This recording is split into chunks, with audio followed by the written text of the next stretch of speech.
Hello, everybody. Rick with Noobhammer with another interview with another Deathwatch player. We are just rocking it lately on the tournament scene. We have Terence Drew from Australia here, who played Deathwatch, and where he just got second place, what was it, 2 weeks ago, at the Geelong Town Open. And he had a really cool list. Some folks on the Deathwatch Discord hit me up and let me know about it. We'll get into that into a moment, but Be Still My Beating Heart, we had some Terminators with Cyclone missile launchers in there, which I absolutely adore. But let's get started right away. So Terence, why don't you tell me a little bit about yourself, how long you've been playing Warhammer, and why you ended up playing Deathwatch? Okay. Well, I first got into 40K as a teenager, back in second edition. And I played through second, third, and fourth edition. I started with Ultramarines. That was my first army. Really original, I know. Yeah. Yeah, the poster boys for 40K. I like blue and I like gold, man, so. Yeah, they're classic. And then I went on to Spaceballs and later Tau when they came out.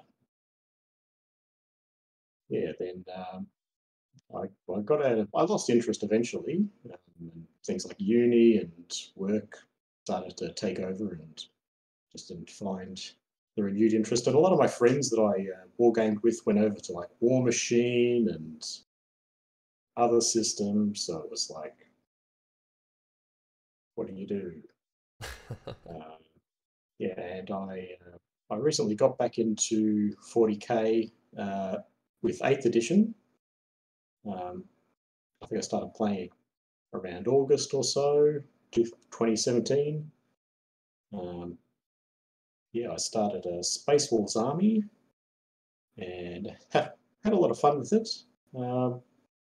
Tried to, take it to tournaments and get some wins, but it took like over 12 months to even get a codex, and then that was terrible anyway, so that didn't help. Yeah. So then because the rules for souping were so good in 8th edition, I thought I'd, try mixing it up with some other Imperial factions. So I bought Knights,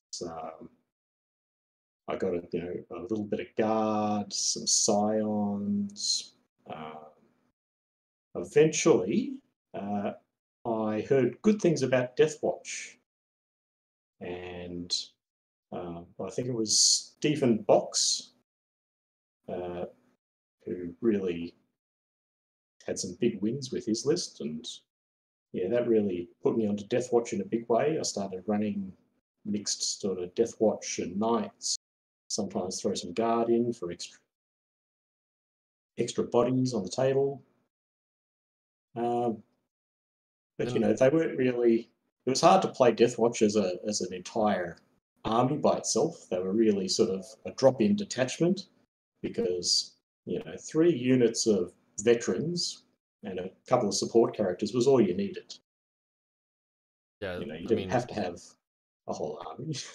2-up wound special issue ammunition, right? On vehicles or infantry and monsters. Oh yeah. Pew pew. Just storm bolters everywhere. Yeah, it was when it was around that time when the FAQs and chapter approves came through that dropped down the war gear points costs, the storm shields and the storm bolters, and started to make the Deathwatch veterans really competitive. Yeah, so that's when I got into Deathwatch, and I really fell in love with the faction because of the great customization you can do with the modeling, and I really got into sort of using 3D printing to add extra character to them. Oh, that you just can't get with like the base sets. Yeah, we should talk about that. I've got one FDM printer and one resin printer, and I've printed up lots of like pauldrons and backpacks and helmets. So even all my Primaris Deathwatch. I've bought so much 3D printed stuff at this point. I should just save myself money and get a resin printer. Yeah, I see. Okay, so you're buying it already printed. I'm Yeah, yeah, printing my own stuff, so because I'm a yeah. I giant get a nerd. lot of stuff from Shapeways, different makers, Cool. and it's it's even more expensive because I'm getting it shipped from America. Yeah, that's like you're buying $5 bits, and it's like $17 to ship it to you. So I try to buy in bulk when I can. Makes sense. But yeah, you do what you have to do for the love of the army. Very cool. Yeah, I love it. I started playing right before ninth hit, like January of 2020, because we were in lockdown and I was bored and I needed another hobby. All my other hobbies had to do with being out and about and doing things, which we obviously weren't doing at the time. So, um, I ended up playing Grey Knights first, and then I jumped into Deathwatch because of the same reason that you said. Like, it's just so flexible, so customizable.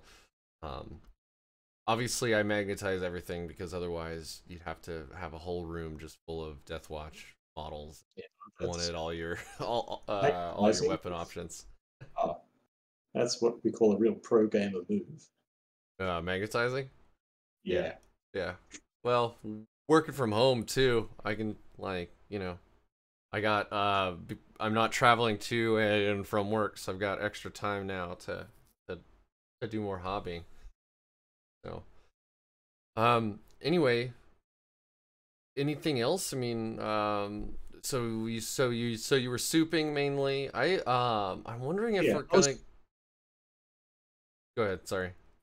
okay. Yeah, well, I was souping mainly because like I tried like I threw in some Forge World units. Like I had a couple of tanks and stuff to try to make it more interesting, but there was no real synergy. And in Eighth Edition, Deathwatch lacked a lot of the core Space Marine options anyway. So it was basically just veterans. That's the reason you took the faction in the first place. So You cool. know, they were what was hot, worked really well. For a good long while. I mean, they only kind of lost competitiveness when the Space Marine 2.0 Codex came out, and it's not like it made Deathwatch worse. It's just that base Marines got better, They were so much better. and I think it was around that point I started, like building a proper Space Marine army. I was running Raptors. They I, worked really well.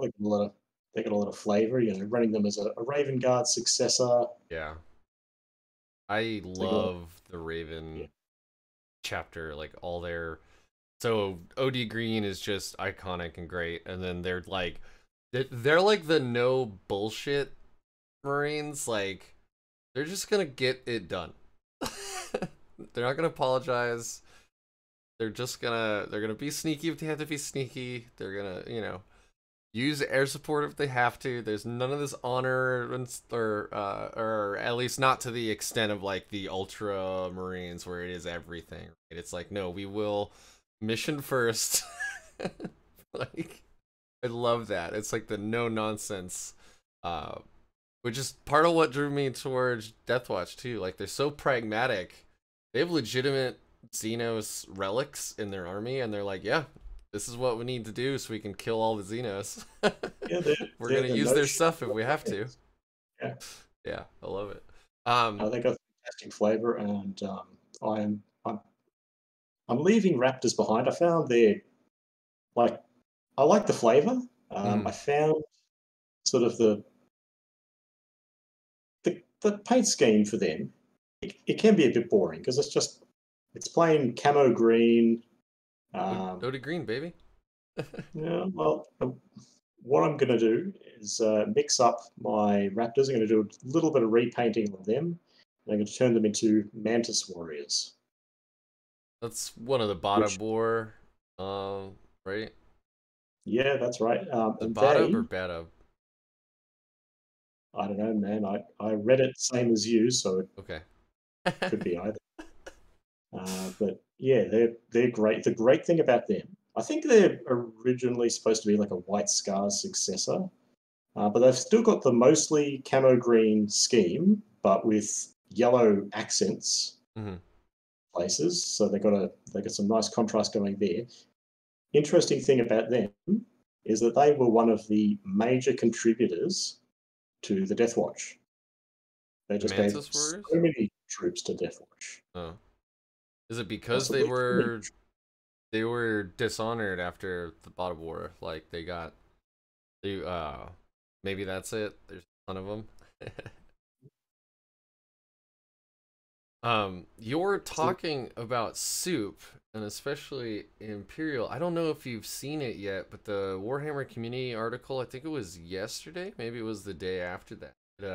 It did a I haven't read preview any, for, hmm? I haven't read anything about that Oh, it did a recently. preview for Octavius, the new Warzone book. And Mhm. I've got it up on my screen, and I know that you unfortunately can't see it at the moment, but No, that's all right. I'll have to check it out I I have a later though. screenshot here. They actually show, so there's guard here and orcs, obviously, but then up in the back right, there's a Corvus Blackstar and one, two kill teams and a Watchmaster. So I'm wondering if we might not see some more soup rules that allow us to soup guard in with us. I know I interviewed Z yesterday um, about this as well, and he mentioned that he didn't seem as excited, but it'd be kind of neat to grab just a bunch of guardsmen as like obsec troops, and then you can use the like Deathwatch more as assault force. That's neither here nor there. Yeah. More options like that are always welcome. Yeah, for sure. Because I'd like to not lose my doctrine switching and that kind of stuff. If you soup like you would now. Yeah. Um, I mean, the cynics kind of say that that was a move by GW to make people buy more complete armies. So you can't just have a little bit of everything. You've got to actually buy lots more bottles. yeah, I mean, I don't.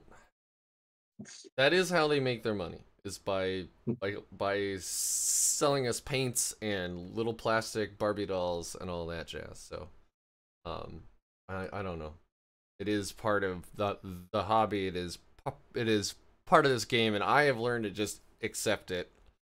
Um, but I mean, like all the new orc stuff. Ooh, my orc friends are so stoked for all Yeah. those new models. Like Oh, they are just those new models look fantastic. yeah, they are waiting to just hand out cash, like make it rain, and they're okay with that, you know. So let's get into your list from the Geelong Open. I am super excited to talk about this because you have taken a bunch of different Yeah. ideas that I've I've got seen a bunch all of, over the place. yeah, they're my off meta picks that, I've I've play tested every unit in that army, Hmm. either separately or together, and they all kind of work. So yeah. Well, let me go over the highlights just really quick. So you have three Redemptors with a Tech Marine for backup. You've got the Nowhere to Hide aura with the Vorkan Pattern Auspicicator for the +1 to hit against fly, which is beautiful to see that Hmm. being used more. So and then you have your captain with jump pack Lightning Claw instead of the standard either Xenophase Blade, which is too expensive. Yeah. I understand that. Or In an earlier version of the list, I sort of worked with a very boring captain who just had the shield, and yeah, like you, he had very little close combat potential, couldn't move very fast, but he was cheap. Um, but yeah, the idea of a Space Marine captain not being able to kick some ass just made me sad, and I knew bothers that you. people were going to be asking for it. They're going to be asking to get a Space Marine captain thrown at them, and if I couldn't answer, well, that'd make me sad. Yeah, I love it. I think a captain on bike is only 110 points. Yeah, he comes through about 10 points cheaper than the jump pack captain. That I mean, we can get into potential optimizations later, or maybe you just hate the bike models. I don't know. Like all of that is totally legit. Then you have three Proteus kill teams. So other than the captain, no, actually not even the captain. Other than the Redemptors, you don't have any Primaris stuff in this whole army. Pretty neat. So you're all firstborn kill teams. You've got a Dominus specialism on one and Aquila on the other. The one with the Aquila has the Cyclone missile launchers in it, which is expensive, but that's I love those things. They're so cool. And then you've got a melee one is your last Proteus kill team with the Black Shield in there, double lightning claws, so he's just got like what 8 or 9 attacks on the charge. Like it's insane, right? Isn't it? The It's Black like Shield is something like 7 attacks. 7 yeah, attacks, hitting on 2s, it's like rerolling wounds. it's He's like a blender. it's like base 5 plus 1 from the attack, and then he gets one more for having dual for having 2 one-handed weapons, and then he gets 2 for the lightning claws. Yeah, it's just a ton of attacks. He's nuts. Then you have I've been taking these recently as well. You have the Centurion Assault Squad. I'm sure you heard Denise and I waxing poetic about Yes, these bad I recall boys. that. Yeah, and I've used them in 2 games now, and they have been incredible. I know 2 games is not a huge pool of games, but and then you have my baby, the beautiful Corvus Blackstar. Like you are just like checking every box I have. Tons of dreadnoughts, got it. You got like Centurions, you got Corvuses or a Corvus, you have Cyclone missile launchers. Like I love this list. So what made you take, like I see you've got some of the like John Lennon, Jack Harpster style with the big dreadnought blob, but then you have your own thing with the Cyclone missile launchers and the Black Shield. Like you haven't seen a lot of Black Shield, which is too bad because they seem so good. You've got the biker squads with the one Vanguard vet on it, so you can run through buildings. Like you're really teching into all the really neat Deathwatch stuff here. You got the specialisms. So, what was the overall like? Why this list? When you sat down with a beer and you figured this guy out, what was it like? Well, I kind of started from the Dreadnoughts because they're the core of the army. I mean, both characters are built to support the Dreadnoughts, and they're a force of nature. You know, they're really all the firepower that a Space Marine army needs and should have. And you know, they're popular across the board. They work in every kind of Space Marine army: White Scars, Space Wolves, Black Templars, Yeah. Ultramarines. Everybody loves a Redemptor. I mean, they're one of the best dreadnoughts to take advantage of their damage reduction because they've got 14 wounds, so they get the most bang for their buck out of that. They've got the best close combat weapon for 3 plus D3 damage. You know, they've got so many guns on them. Like, yeah. No. When the Primaris stuff first started coming out, all the vehicles, they were just, bristling with guns, and people thought, well, this is too much. These are too many guns. I can't shoot all these guns. But no, after you play with them a bit, you realise that's just the right amount of guns. Like the Repulsor Executioner with its like 10 or 11 weapon options, and I don't even think I'm exaggerating. I think it's 10 or 11 weapons are on that thing. It's something ridiculous like that. Yeah. Like Icarus rocket pods plus a laser annihilator or laser destroyer plus a Gatling gun plus heavy stubbers plus like this that and frag launches. Yeah, Exactly. this and that. You're covering all the bases. Got so I many love guns. It's also yeah, like 335 points now. yeah, it's probably not worth it. Unless you run Iron Hands, then you'd use the Ironstone relic to make them a bit more survivable. Yeah, I like the but gladiators too, but yeah, in, I back want the to your list. gladiators to Sorry. be good, but yeah, Yeah, me too. maybe not. So yeah, the list is built around the dreadnoughts. The idea for the kill teams. At first, I kind of experimented with just having the cheapest sort of troops possible. Going for like 100 point, 300 point MSUs. Whatever they could be. Incursors, 105 points for a unit. Veterans, like I was kind of getting sick of veterans because when you do the whole storm shield, maybe storm bolter or a combi weapon sort of thing, they start getting expensive and it all adds up. Yep. And Very, very fast. Yeah, like they've got a lot of good survivability with storm shield, but it's just never enough. You end up getting swamped by these opponents with armies that are just much more efficient for how many bodies they put on the table. So you've got to keep that competitive. I think if you've got to play Space Marines, don't overinvest in the upgrades. Mm-hmm. So yeah, the way I'm leaning is either bolter and chainsword or the John Lennon shotgun. Yeah, Really liking the look of that.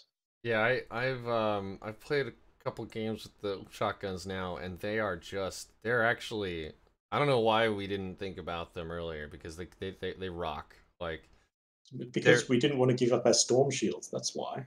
Yeah, they're cheap. Like, it's a free upgrade. You can run them around the map. You can advance them every turn because it's assault. You have that 8-inch flamer profile, so as long as you can get within 8 inches, you don't even care that you're taking a -1 to hit, right? And even if you're hitting something tough, like, let's say Death Guard Plague Marines with it, like, you have a weight of dice behind you, you're gonna kill 1 or 2 Plague Marines. It's the same theory as it's pretty good. Yeah, it's like running the Centurions. Same theory. You just 66 throw dice shots at things until they die. If you throw enough dice at anything, it'll die. Yeah, exactly. So I've been having a great time. What astounded me though about them isn't actually their firepower. It's the fact that because you can advance them every turn, they are moving 9 to 10 inches on average every round, and that is just like an insane amount of mobility, right? Like, yeah, they're infantry, so they're running through walls. This edition. Yeah, so you can get up on objectives, toe in, and then be like, "Charge me, bro, because I have flamers. Like, please charge me."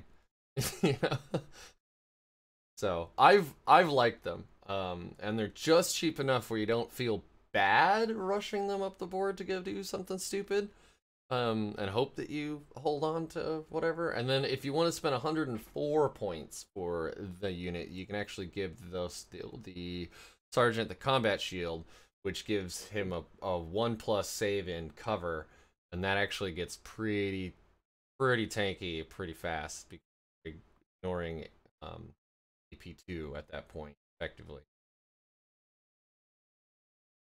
Okay, so back to your list. Sorry, tangent. I love shotguns. There you go. No, I love them too.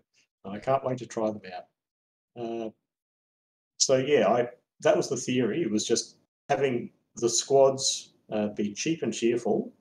But then I was also running, thinking, oh, well, what else do I have to flesh out the army? And I've got these, all these other little units that are sort of self-contained. Like I was going to run a bike squad with a attack bike, multi-melter sort of thing. Really? It's the only way Deathwatch can get an attack bike is by taking it in a veteran bike squad. Yeah, I've gone off on tangents about that too. We pay a real tax to bring it. It's almost like GW wants us to go buy those awful ATV models. Yeah, I know. Funny that. Did you buy some awful ATV models? No. No, I'm not convinced. The rules just aren't good enough. They're 80 points. They're fast. They got a lot of wounds, actually. What is it, 8 wounds or something for one of those damn things? Yeah, but it's still only you're paying Yeah, all that for one multi-melta, you know. Like, I think I'll wait for the next round of chapter approved when they lower the points even more. mm-hmm. Maybe they'll find that sweet spot eventually. It's tempting. Yeah, pretty neat. But yeah, like I was going to run a bike squad. I was going to run a Vanguard veteran squad because they're just so ubiquitous. You know, they've got 1,001 uses. They're fast. They can kill things. You know, Yeah, what I can't mean, they do? and we make them OBSEC too, so it's just one more like Yeah, I mean, I yeah. thought they were probably worth it even without OPSEC, because they get stuff done. But this was all sort of pre points increases, Mm-hmm. so they were a little more tasty. Now I'm not so sure if they're worth running sort of as their own unit or as their own combat squad. I do kind of like the Deneath approach of, 2 of them, 3 bikes, and that's a nice little combat squad. It's got a Yeah, good balance, and it's, you know, you don't have to buy 100 bikes.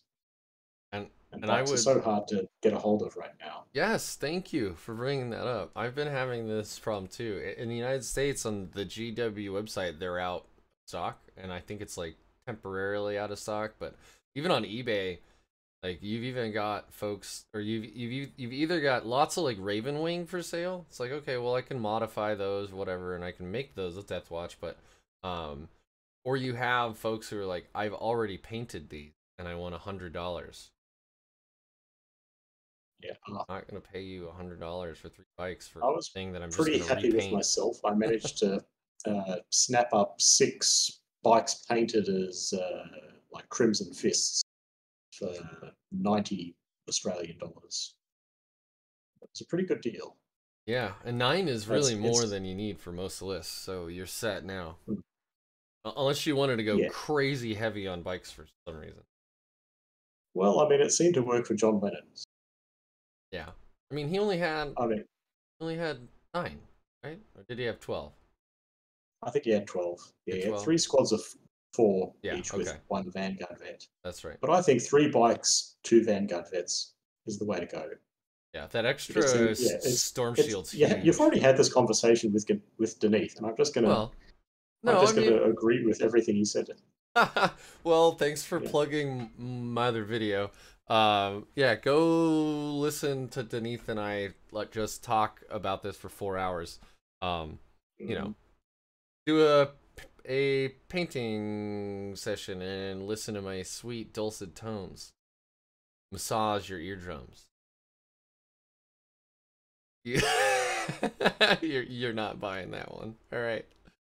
Um, so yeah, I agree. I think that the 3 bikers, 3 bikers, two van vet. The storm shields just give you so much. The infantry, obviously. So if you lose one, you still have 1 vanguard vet. So they still have the infantry keyword. They can still go through buildings, which surprises everybody when bikers do that. It's good. And then with the Yeah. Dominatus specialism that you've stuck on these guys. Do you find that for Yeah. your Look, the specialisms were a new thing that I tried recently. Mhm. I'm still not totally sold on it. I went for 2 of the cheaper specialisms. So Dominatus, that's the one that gives you bonuses against elites. Aquila is whatever you want, but it can't double up with your chapter tactic. Right. Unlike Dominatus. Dominatus, if you also pick elites as your chapter tactic, it becomes, instead of reroll ones to wound, it becomes reroll all All wounds. wounds, yeah. So you It's can really smash those elites. so that's how Z Mm. runs his lists. Is he has Dominatus. He's loved that specialism since it came out. He just took second in the East China GT. He sticks Yeah. it on his big Indomitor team though. But he's like you know, he's explaining you understand that so many armies out there have so many elite slots, and they need their elites main thing. Mm. Like Vanguard vets for Ironically, everybody except Deathwatch are yeah, all elites, you know? you think that, but then the AdMech player that kicked the crap out of me Oh, at AdMech. this tournament, yeah, no elites, New, not one. the No, new it's all heavy Codex, I and assume? fast attack.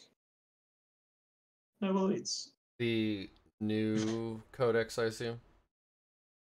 Yeah. Yeah. Did they do that radium carbine automatically wounds on hit rolls of 4 things to you at No, all? he was running he was running Mars, Okay. so very different than the top of the meta The AdMech, but the still, Lucius. yeah, it's not Lucius, but it's still scarily effective. He had something like 7 laser chickens. Yep.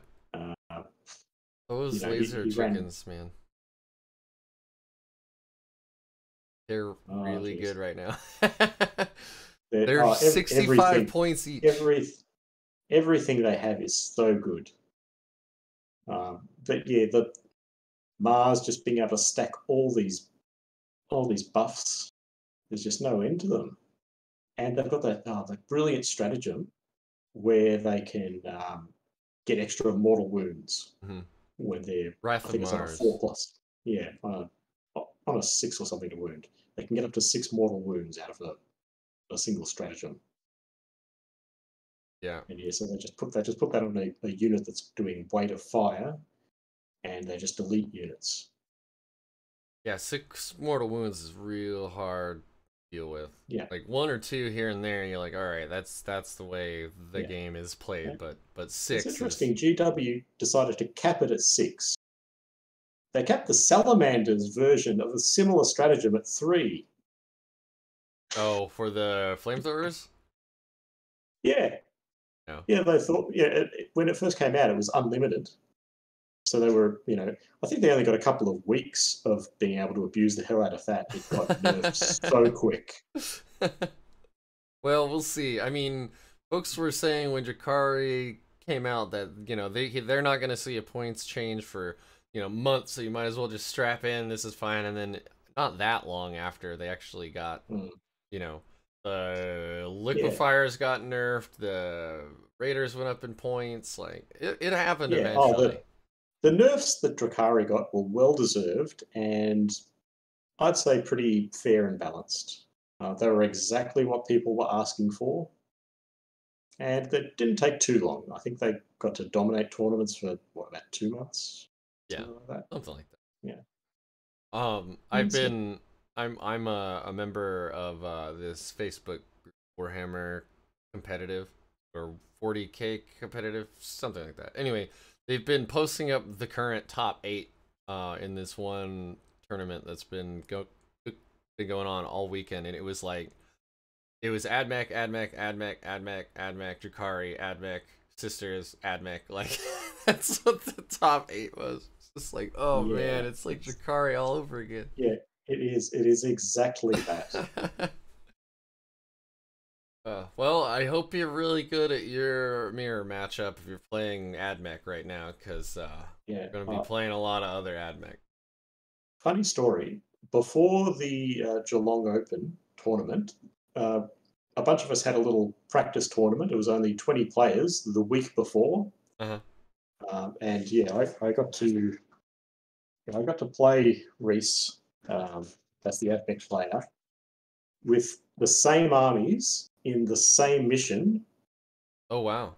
the week before. And With I hadn't played them against the new AdMech at that point. That was my first experience. So basically, yeah, he won the roll off the first turn.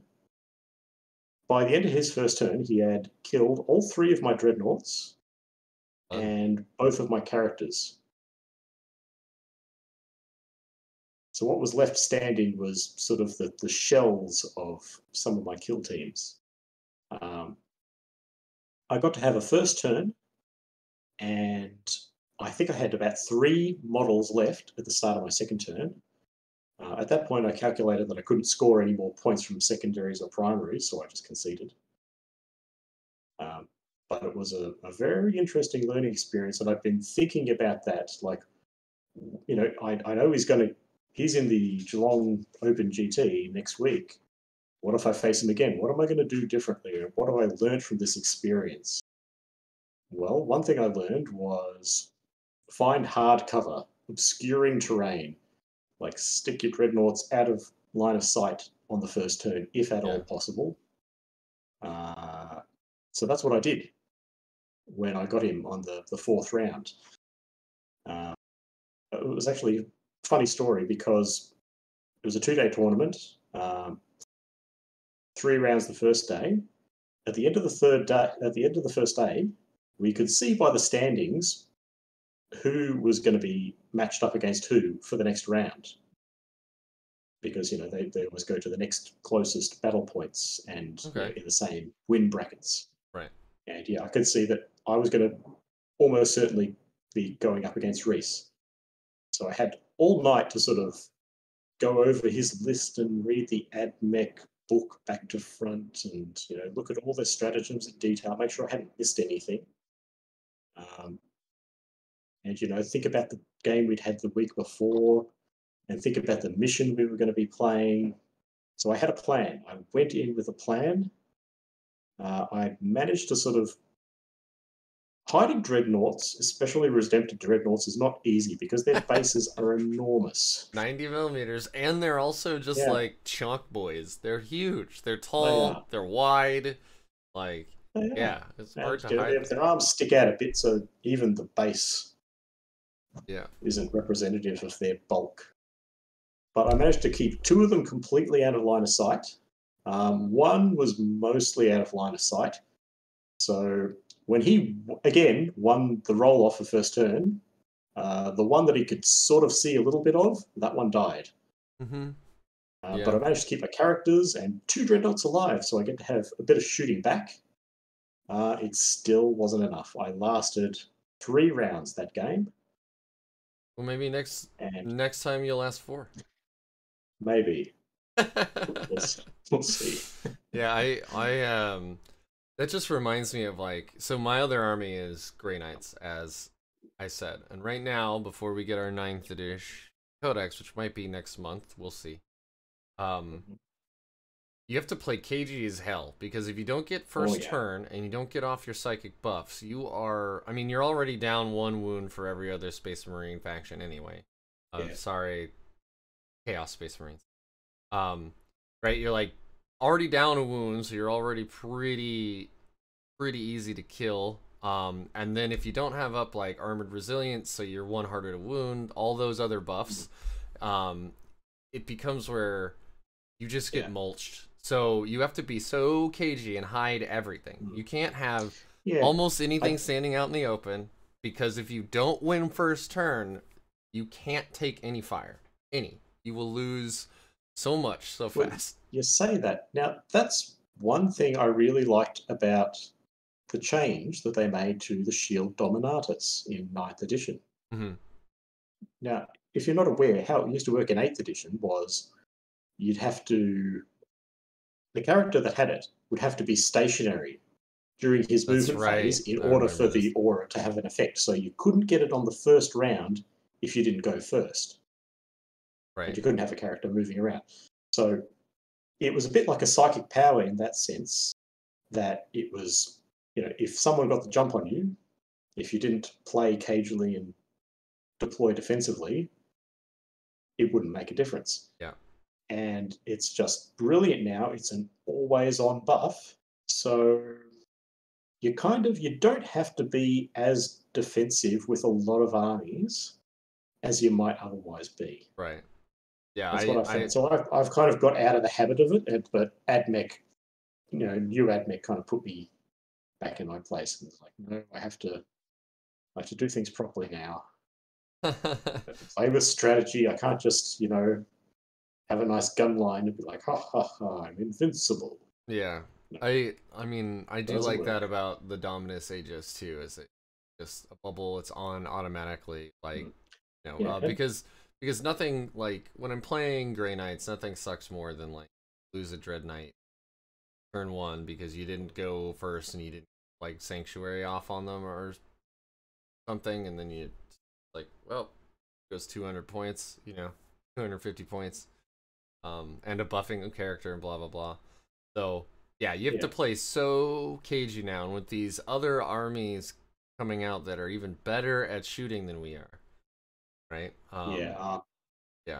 Before I faced AdMech, I was kind of worried about the new sisters because I'd seen the kind of lists that people were running with sisters. They just had so many multi-melters. Yeah. So many, and they get such good value. They can shoot them extra times, and they got extra extend their chirps. range. Yeah.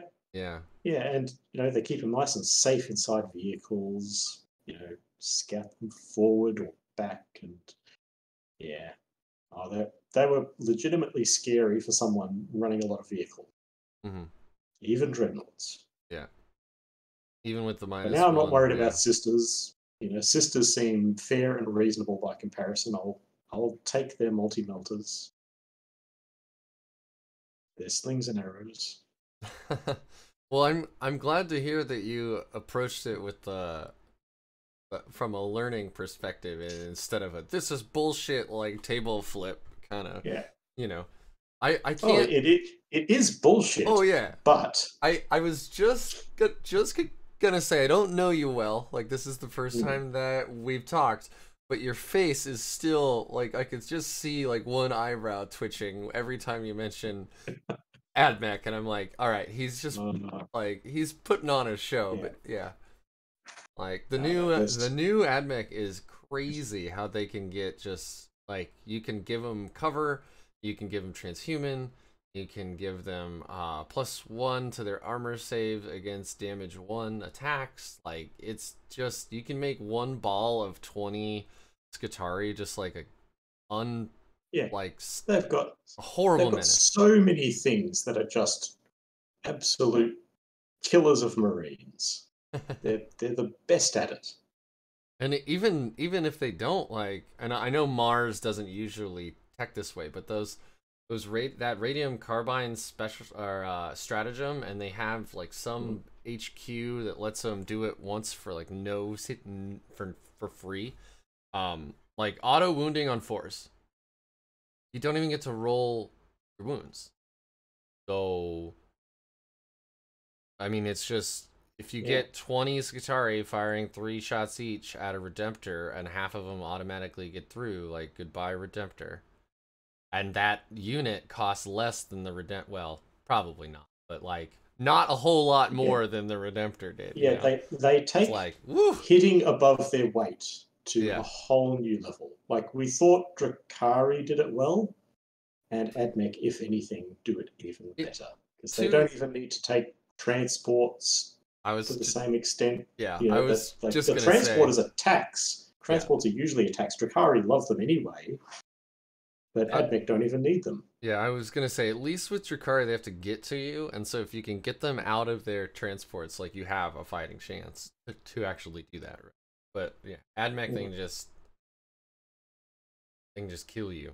And then they have the like HQ sniping dogs. That's a great description of AdMech. It's like, well, what does this army do? It kills you. It kills you, yeah. Well, like I said, I mean, I guess you got to be really good at your mirror matchup because you're going to be, if you go to any tournament, you're going to be fighting other AdMech for sure. But all right, that's enough like crying about. Yeah, let's talk about Deathwatch. Yeah, let's talk about Deathwatch. So we talked about your first Proteus kill team. Let's go to your second one. This is the one with you want to talk about the Terminators, don't you? I do want to talk about the Terminators. Terminators are like so iconic. They're one of the reasons I started playing Warhammer is like the Terminator. You've already got guys in power armor, and then you've got guys in like Dreadnought power armor, and I thought that was dope. It's one of the reasons Games Workshop will never fully replace the Firstborn Marines with Primaris because Aggressors' Gravis armor is just not as iconic There's the Terminator armor. Terminator armor, it's Space Hulk. Yeah. It's the OG. You can't. Yeah. They've got the Aquila here. So before we get too much further, let me ask a question I meant to ask before. What is your usual battlefield roll to reroll ones again? And I know that that is a matchup dependent question, but I'm just saying, like, for me, usually I'm doing troops. Usually, not all the time. Troops. Troops is a very good pick. The Terminators with the Cyclone missile launchers, they're so versatile. They're great against hordes because anything, 11 plus, they're Necron doing warriors, automatic 12 shots each with those frag missiles. Vehicles, well, they've got 2 crack missiles each. They'll kill them. So it depends on what the enemy's army composition is. That's the brilliant thing about the Aquila specialism. right? So you could pick heavy. And you contrast that to the specialism that you take for re-rolling specifically against heavy. That's one of the more expensive ones. I think it's like 30 points. And then that came down. Yeah. Like in the book, when the book came out, I think it was 35. It was really expensive. Exactly. Yeah. Nobody was taking that. I'm a little. I don't think the specialisms should cost points. I think when they were writing the Deathwatch Codex, they were really conservative about what nice things they would give to Deathwatch. Like, they really cagey about giving them special issue ammunition to too many units, so they just restricted it to one type of unit. Yeah. All those sort of things. They didn't skip on giving them awesome war gear. So the relics, Deathwatch have the best relics. Yeah, we have 4. As they should. We have 4 amazing choices and only 3 slots, and we have to choose which one we really need. Yeah, and Warlord traits also pretty fantastic, I think, for their playstyle. Yeah. So if you go in and you do your army-wide battlefield roll against troops, and then you see that they have some vehicles, you give the Proteus team the vehicle, the like heavy support one, that's what I like about the Aquila special. It's what I think they're going to be shooting at in the first 2 turns. Yeah, because that's when the kills really matter. After that point, you're just mopping up. Yeah, ideally. I agree. So yeah, how'd they work out for you? I saw some photos posted to the Facebook group, and I saw them marching up the board. There was there were photographers kind of hovering in some of my games. So how'd they work out? But they worked pretty well. They were much needed firepower in some games.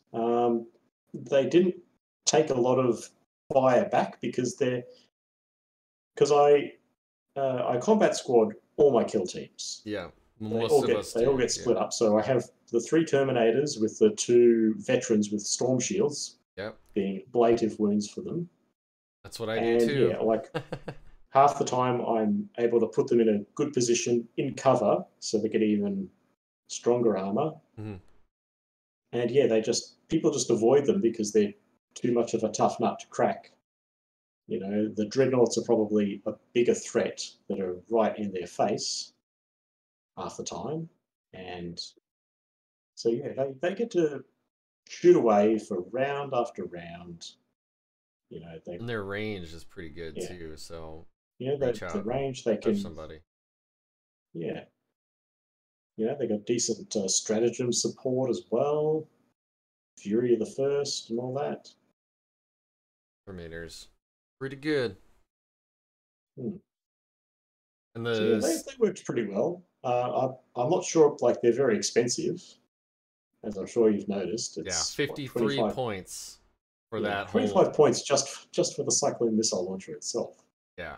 On top of a Terminator. I think it's not cheap. I think it's 20, but it is very it's still, it's a total of 53 points.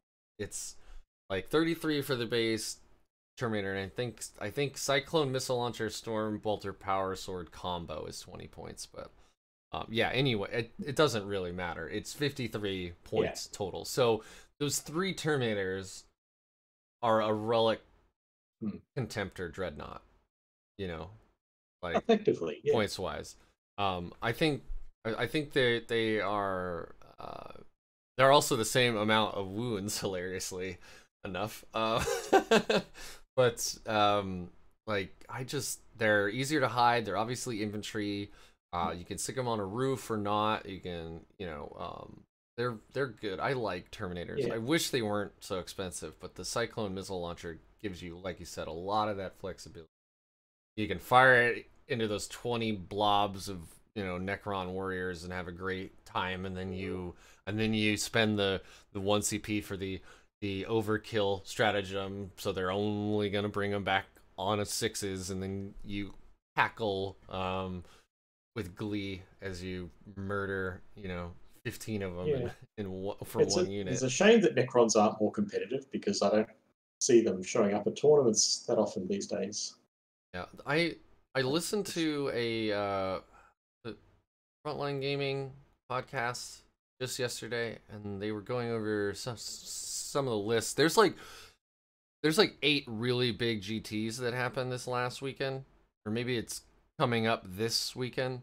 But anyway, they were going over some of the total tournament standings, like for entries, and it was like Necrons were super up there, like out of it was like Death Guard and then Necrons and AdMech were the like most numerous non-Space Marine factions. I thought that was neat. That's pretty surprising. It must be by local meta then. Maybe. I guess all the Necron players around here own other armies. Uh-huh. That's another thing that's fascinating about this game. It's like the metas are so different between the United States and even within the United States there are very different metas. Even within gaming groups there's very different metas. So you like the Cyclone Missile Launchers. Do you think you're gonna get rid of them for something else, or if you were to optimize this list at all? Or yes, yeah. Yes. That's the problem. Like, I want them. I've got a cool list that I want to run where I have 9 Cyclone Missile Launcher Terminators, but obviously that's more of a comedy option than anything. I was looking at running 2 squads with 3 each. Earlier, I'd tested a list that had 2 squads with 2 each, which worked really well. Okay. Particularly against some Horde lists. I went up against a Nurgle player, and he just had so many Poxwalkers. And the Cyclone Missile Launchers were my MVP. So they were running the Terminus Est, lots of Poxwalkers, yeah. Yeah, that's the nasty ones. The ones that can, vomit mortal wounds all over you and then pop up again in their command phase to sort of swarm objectives that you thought you were safe on. Yeah, they got some good stuff. And so many bodies. And those Cyclone Missile Launchers really help you get through them.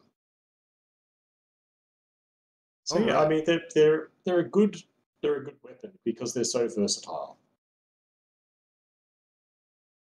And that's heavy weapons is something that's kind of missing from a lot of kill teams. Like, most people run them as sort of very fast, not that heavy hitting.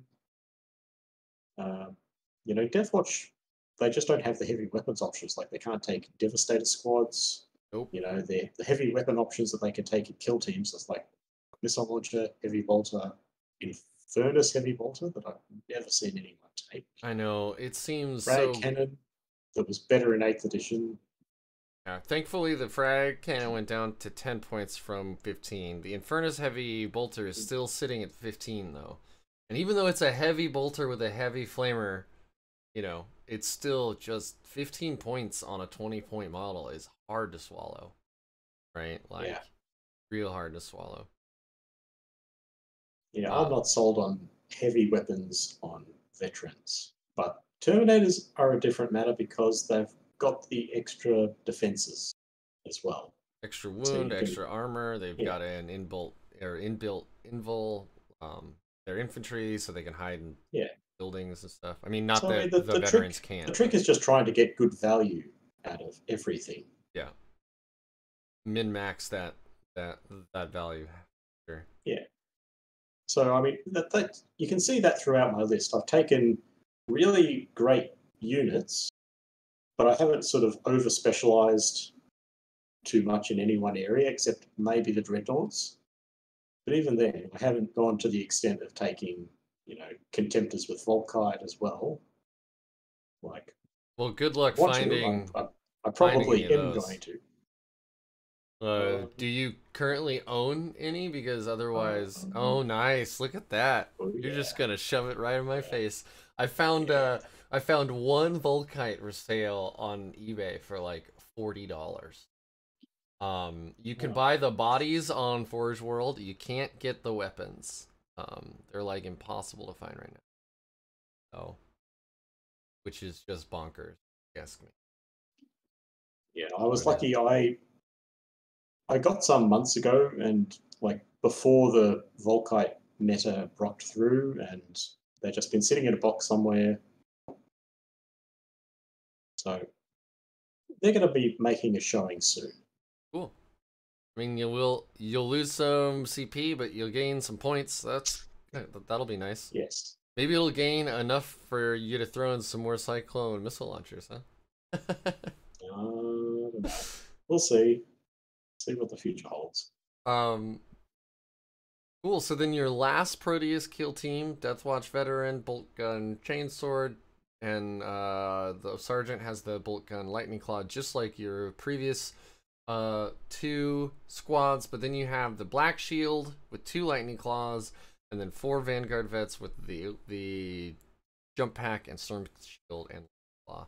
So I did look up the black shield on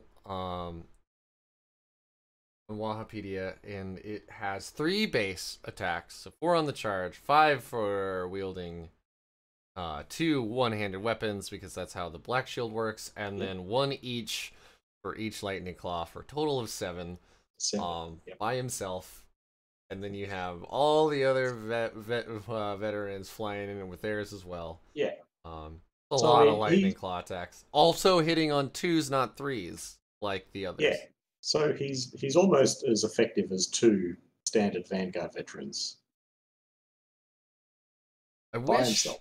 I wish you could replace 1 veteran with a black shield, but instead you have to like tack them on to the 5 veteran. Yeah.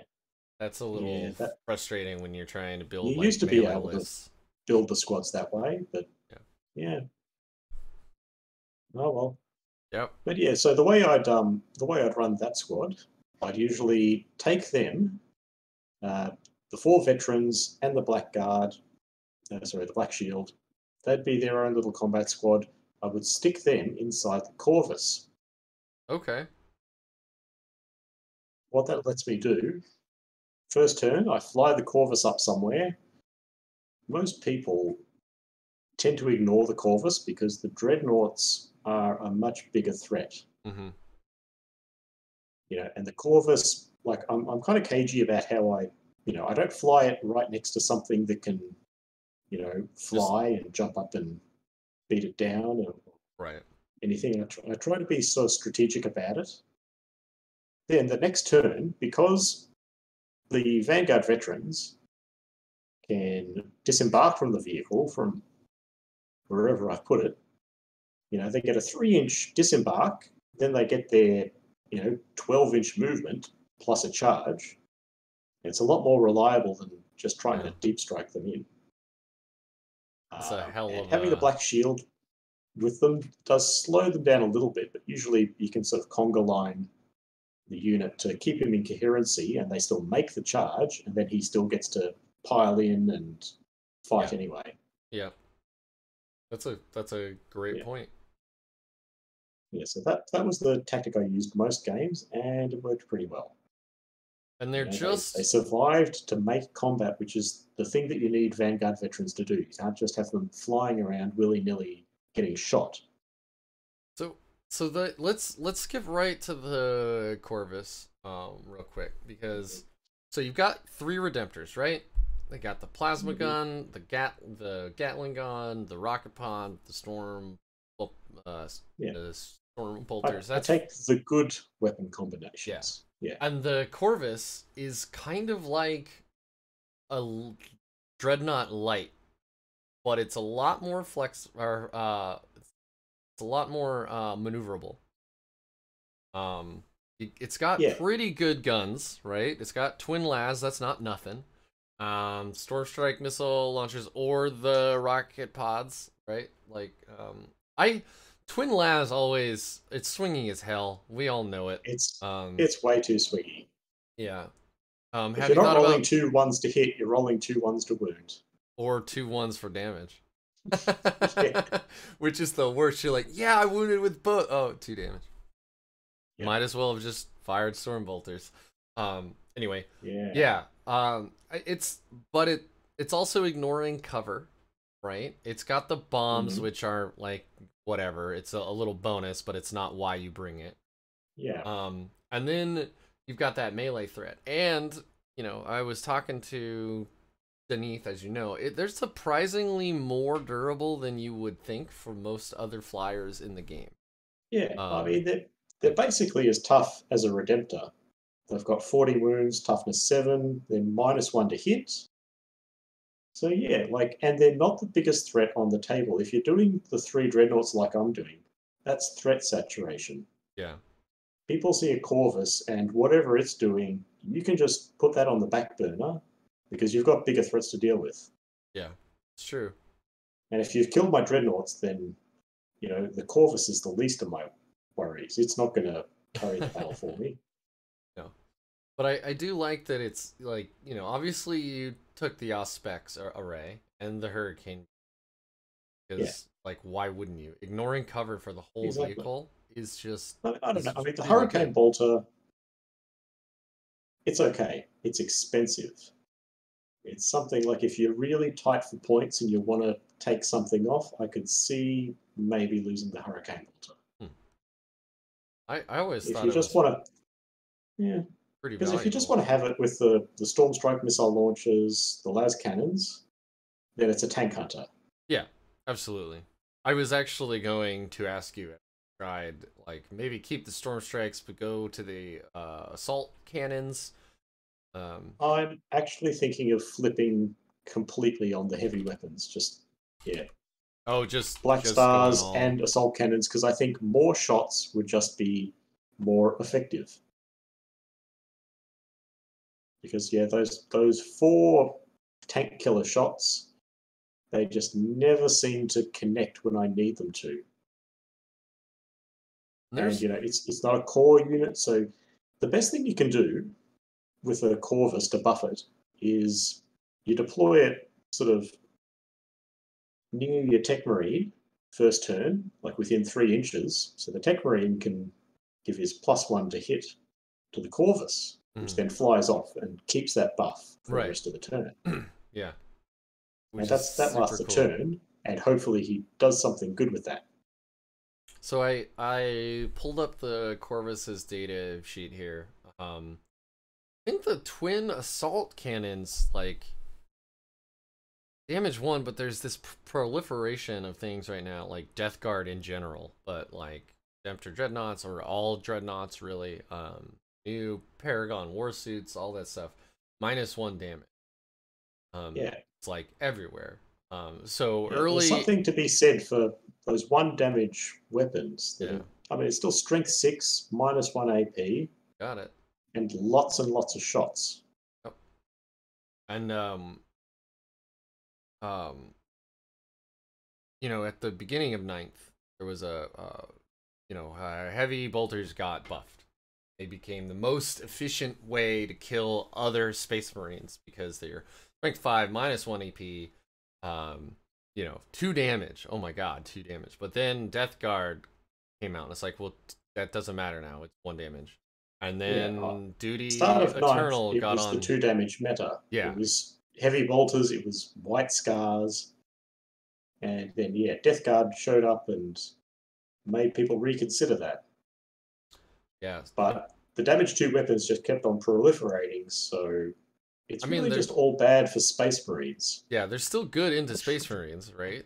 But like, against, I don't know, with las cannons, right? You're gonna, let's assume you wound and hit, obviously. So then you're going to get an average roll of 3 or 4 on the die. Let's say 3. You're shooting into a dreadnought or anything Death Guard. That 3 damage is now 2. Or you could potentially, from an emotional standpoint, I guess is what I'm kind of going for. If you got in 2 assault cannon hits for 1 damage each for the same total damage, it would feel better than if you got in 1 las cannon that then went from 3 damage to. You know what I mean? Yeah, I mean, there's obviously there's the emotional angle, but there's yeah, also the assault cannon is just more versatile. yeah, It's you can good throw enough it. against vehicles, and it's excellent, against infantry. Yeah, I mean, against sisters, against Druhkari infantry, that thing is wounding on 2s. Probably rerolling 1s because we're Deathwatch. Like, that's a lot versus a twin las, which yeah, you will kill an incubi, guaranteed, but it is like a waste of a las cannon to fire it at a 1 Yeah, wound toughness 3 model. So yeah, and uh, it's pretty rare that you have something good to shoot at with a las cannon after you've dealt with the vehicles. all right, back to the list. So we skipped ahead to the Corvus, and that's really the only squad that you transport in there is the Vanguard vets and Yeah, the Black Shield. yeah, yeah. I No, I mean considered that's legit. yeah, it works really well. I mean, the thing is, if I don't put them in there, I've got to do something else with them. I've either got to have them fly/foot slog because of the black shield, Yeah, so they can't really cover as much ground. They're great for a charge because they can kind of rubber band and catch up, yeah. but to But actually get the whole squad, like to get table quarters for engage on all fronts, that sort of thing, yeah, you can't have half the squad be too slow. yeah, the only other And option you'd really have is to put it into Deep Strike, but that'll cost a CP, and yeah, then it's a 9-inch well, no, charge. yeah, it's exactly because the black shield Right. doesn't Yeah. get to deep strike for free. Exactly. So you'd have to pay 1 CP to So, stick him and in that the feels bad. teleportation. It feels real bad, especially when you've Mm. only got 9 to start. So Yeah, now and you're down to 8. they're an Yeah. exclusively melee squad. They've got no guns whatsoever. Yep. So they deep strike, and they've got to try to make, they've got to roll an 8 for your charge. Yeah. Unless you spend 2 CP to make yourself Blood Angels for a turn to get that +1. Um, you can only do that if they're on the board. If they're in a Oh, yeah, that's transport, right. you can't Again, even do yeah, that. yeah. Yeah. So So, okay, forget that. You're going to roll an 8. You're going to roll an 8 or higher. And I don't like those odds. I don't have a chaplain hiding in my backfield, ready to zoom up on a bike. yeah, I So yeah, yeah, it makes I think sense. It makes a sticking them lot in of the sense. Corvus, yeah, it's a great vehicle for deployment. I toyed with putting the Centurions inside the Corvus as well because he can carry up to 4 Centurions. Mm-hmm.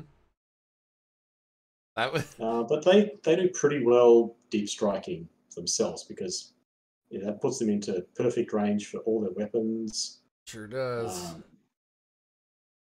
I've been yeah, like I said, I've only used them in 2 games so far, but the first one they dropped down, they melted a squad of incubi and a squad of witches, and then they charged in and decimated a squad of scourge and took an objective.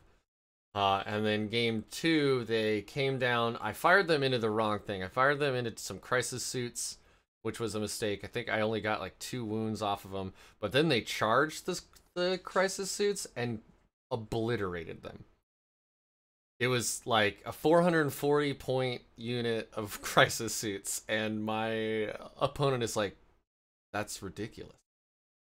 Yeah, it's But really it was, nice when you actually get them into melee. It rarely happens because they usually just kill whatever they flame and hurricane bolter. yeah. Like I in my second game against the Custodes, for some reason he decided to deep strike a squad of 3 Terminators within 12 inches of the Centurions after they'd already come in on the board. Oh, so you Because he Auspex wanted to he scanned wanted them? to try to he wanted to try to charge them, I Yeah. guess. But So yeah, I you, Allspec scanned them. They blew away the 3 Terminators.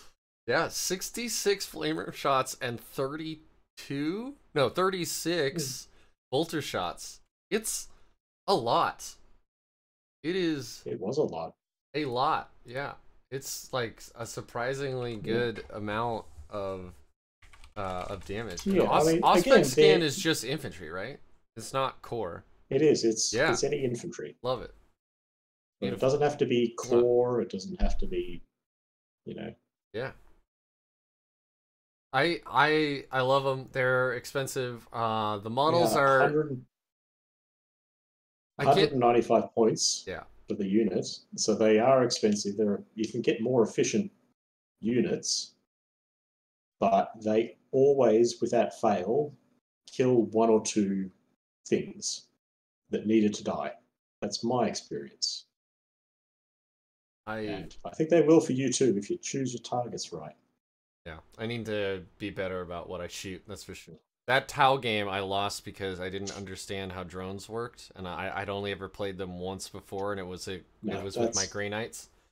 Tau is a learning curve because yeah. they do things differently.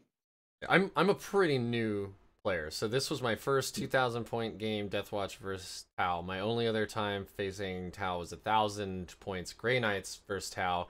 And I have so many Storm Bolters and Grey Knights that it doesn't matter how many drones you have. Like, it just doesn't. Because, you know, I'm going to shoot 40 times with a Terminator blob. And you want to kill your 4 drones for ahead, but there's a lot of other wounds coming in right after it. So, yeah. Again, yeah, so you've already just discovered the best way to play, which is to just throw mountains of dice at your opponent. Who doesn't like rolling 40 dice?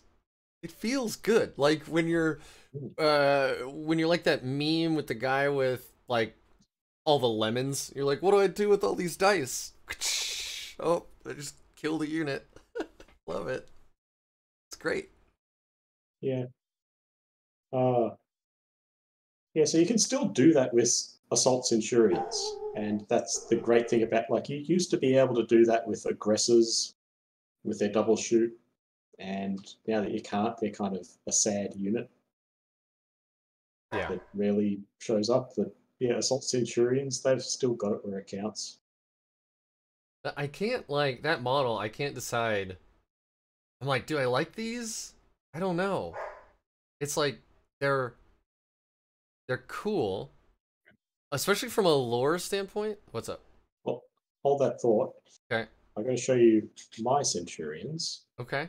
Because they're something different. Okay. Okay, so here I am with my Deathwatch tournament army. Still packed like it was for the tournament. Haven't put them back on the shelf yet. And they're packed in styrofoam. Good. Yeah. Well, it's cheap and effective. Like, nothing gets damaged in transport this way. Well, here we go. Here's one. So I've magnetized his weapons, so they've kind of fallen off in the box somewhere. But yeah, you can see if I get some good. Actually, you're probably going to be light.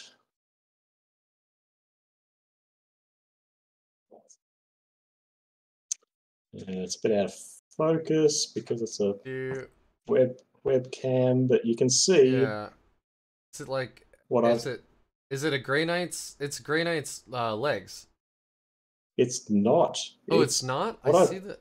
What I've done, I have I've extended the legs and I've narrowed the shoulders. Uh-huh. And yeah, I basically just I hacked off some bits from like a guardsman heavy weapon that looks kind of machiny and just kind of stuck it in there. So they've got more marine-like proportions. Yeah, Darren is squat.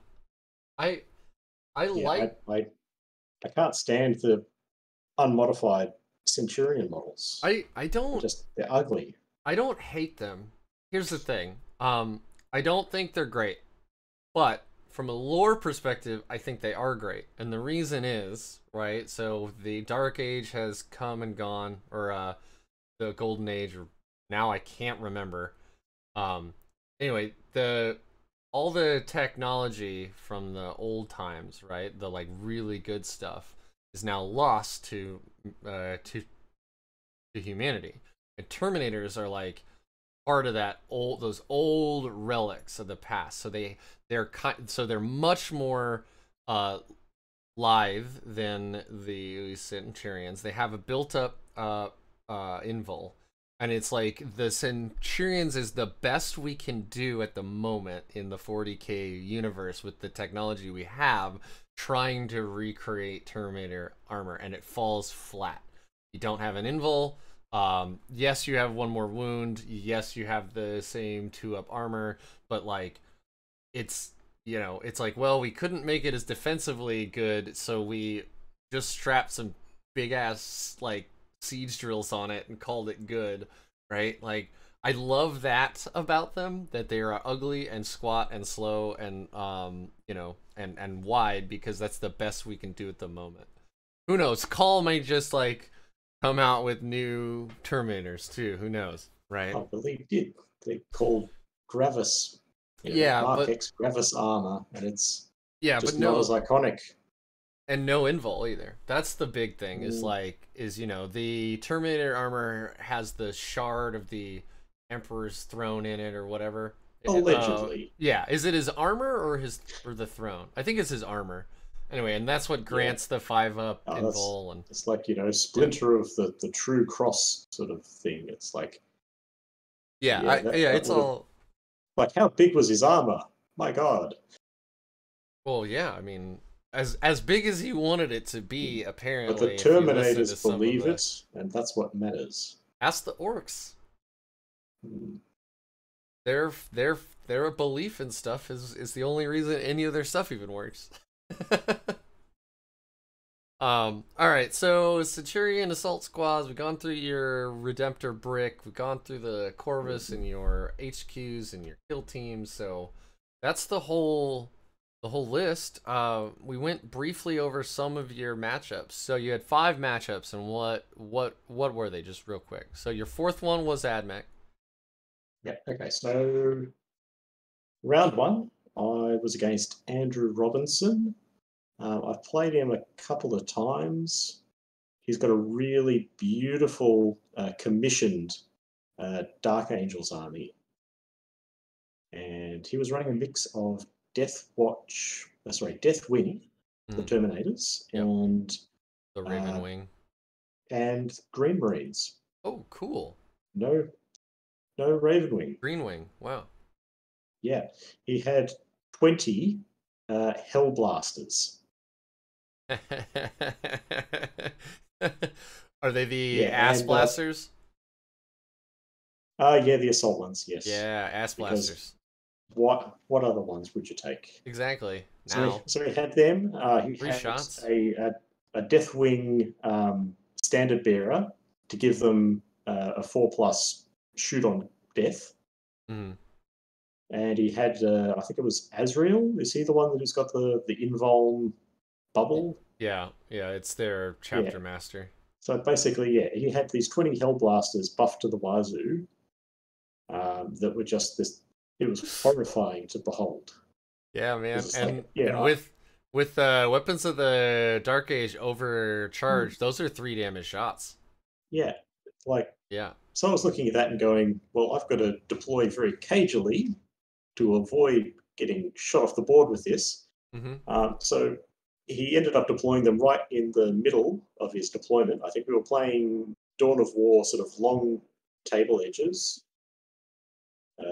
So was it a brick of 20? It was one brick of 20 It was 2 units of okay. 10. Okay, I was gonna say, but they basically they stuck together to benefit from the relevant auras. Right. I was gonna say one of them 2 units of 10 would make more sense. Strats and, yeah.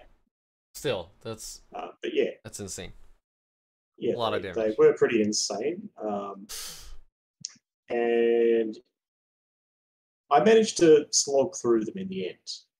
But their shoot on death was still pretty painful to weather. Yeah. So basically, I focused on the mission because, and it was actually an interesting mission. This tournament had 3 custom-made missions. Okay. That's new. So, yeah, in this one, the twist was one of the secondaries, the mission secondary, was compulsory. So both players had to take that. No choice there. And that was you could. It was an end of game scoring mission where you had to carry an objective from your deployment zone and have it end up in your opponent's half of the table.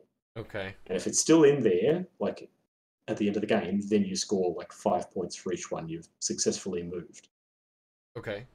But the enemy could kill your unit that was carrying it and pick it up and take it back, sort of thing. Huh. So, yeah, it was an interesting thing. So we all sort of had to dedicate units to carrying these objectives to try to get them into the enemy deployment zone. So he had sort of Deathwing Terminators that couldn't, move very hide fast too effectively because they had to move out and try to carry these things. Yeah, in the end, it was a pretty. It felt like a close game at the time. Like with me in sort of a slight lead because I got the drop on him with first turn. Got some kills off. Whittled down his Hellblasters a bit before they could do too much damage to my Dreadnoughts, which is what I was afraid of happening. Yeah. Sort of weathered the shoot on death as best I could, and just sort of focused on the missions. And in the end, when the points were counted up, I had a bigger lead than I thought I had. It's an interesting secondary, especially for like Dark Angels, which is a notoriously, other than Ravenwing, notoriously unmaneuverable army. Right? Yeah, like, they really like to turtle up and take that secondary that, lets them just, hold an objective with one unit the whole game.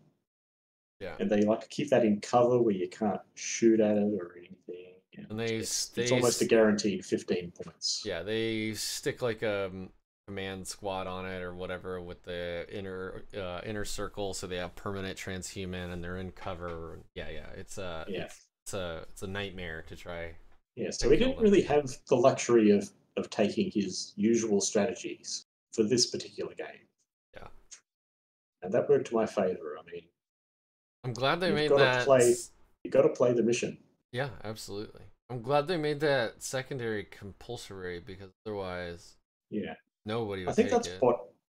I think a lot of that should be the case across the board, in my opinion, because the mission secondaries too often just get glossed over. Well, so many of them are bad, right? They are. And by bad, but the game becomes, as long as they're potentially high scoring, the game becomes interesting when both players have to take them. But that's what I was just gonna say, right? Is that they're bad because a good secondary you can score 8, or you need to score 8 at least to even have a 50-50 shot of like winning the game. All of your secondaries need to be at least 8s.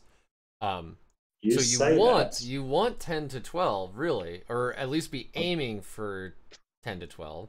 But a lot of these mission secondaries you get like 6, and then that's like Or they're really hard to pull off. Like, what's the one you have to hold, like, both of the ones in the middle? It's a 4 objective map, and like you have to hold the 2 in the middle and the 1 in your deployment zone, and or in the enemy's deployment zone. It's like, well, if you're doing that, you're winning anyway, right? Like, that is really hard to score. I forget which one that is, but it's like, it's super hard to actually get that. Yeah, I mean, the fact that a lot of the mission secondaries are just bad is another argument altogether. Yes, okay, that is true. I agree with you that if the missions mattered more than just objective location and number of objectives, that they were a requirement that you have to complete this secondary as well. I think you're right that would be more interesting. But then the missions would have to be very, like, those mission secondaries are going to have to be ace. Every single one of them is going to have to be really well thought out. Well, this one was a good one because you can potentially score 15. It may not work to every army's preferred play style, but I think these days every army needs to have some mobility. They've got to have, they've got to be objective focused. And how funny would it be if there was a required secondary and you get like Death Guard and they have to use their bloat drones or like Morty to actually carry one of those objectives? Gotta carry this back. Fly on the wall for that game. Yeah, that'd be really funny. Yeah. 500-point model, like, guess I'll carry the basket of breads back to my deployment zone. I had an objective being, carried by one of my dreadnoughts just because, I don't have that many units to spread around. Yeah, for sure. So they've got to take double duty. I just, like, for some reason in my head, you've got that big, dreadnought fist, but it's like got like a pillow in it, and like some kind of golden egg or something. It's just like something completely out of left field for the Grimdark. Yeah. So that was my round 1 game. I was off to a good start. I always do this. My first round, I go. I am Icarus. I fly too high, too close to the sun, when I should be submarining. Yep. I was just getting over my head. I was just telling Z about this too, where like I want all of my units to be doing the maximum amount that they can every single turn, and sometimes you have to just be like, I'm not doing anything this turn. Or I'm going to do half the things I really want to do this turn, so on my next turn, I can do 150% of the things that I really want to do, right? But I'm always like, go, go, go, go, go, attack, kill, kill, kill. So, I feel you. Yeah, you just can't hold yourself back sometimes. So, yeah. But my next round was an interesting one. I was against Stephen Binnick. Is that right? Not sure about that last name. Yeah, he was playing Custodes. Ah, yes, you mentioned this. Yeah, Custodes are interesting because they do well in some tournaments, but you don't see a lot of them around these days. At least not in my local meta, anyway. So they can be kind of they can be a bit of an unknown. That's always worrying. But not in this particular case. We had another mission where it was deploying on the long table edges. Okay. So we had a good 24 inches between deployment zones, which suited me perfectly because I've got a lot of firepower in my army, from the 3 dreadnoughts, the Terminators, the Corvus, whereas he didn't have any dreadnoughts. His main source of long-range firepower was 2 grav tanks. Interesting. You don't see their tanks a lot. Yeah, I mean they used to be really good in eighth. Uh-huh. Well, Not so but much. then they got points nerfed and they never really recovered after that. Really? Yeah, Huh. yeah. Okay. Like they were a staple. Everyone was taking three of them. They were fantastic, Nice. and yeah, but they were too good.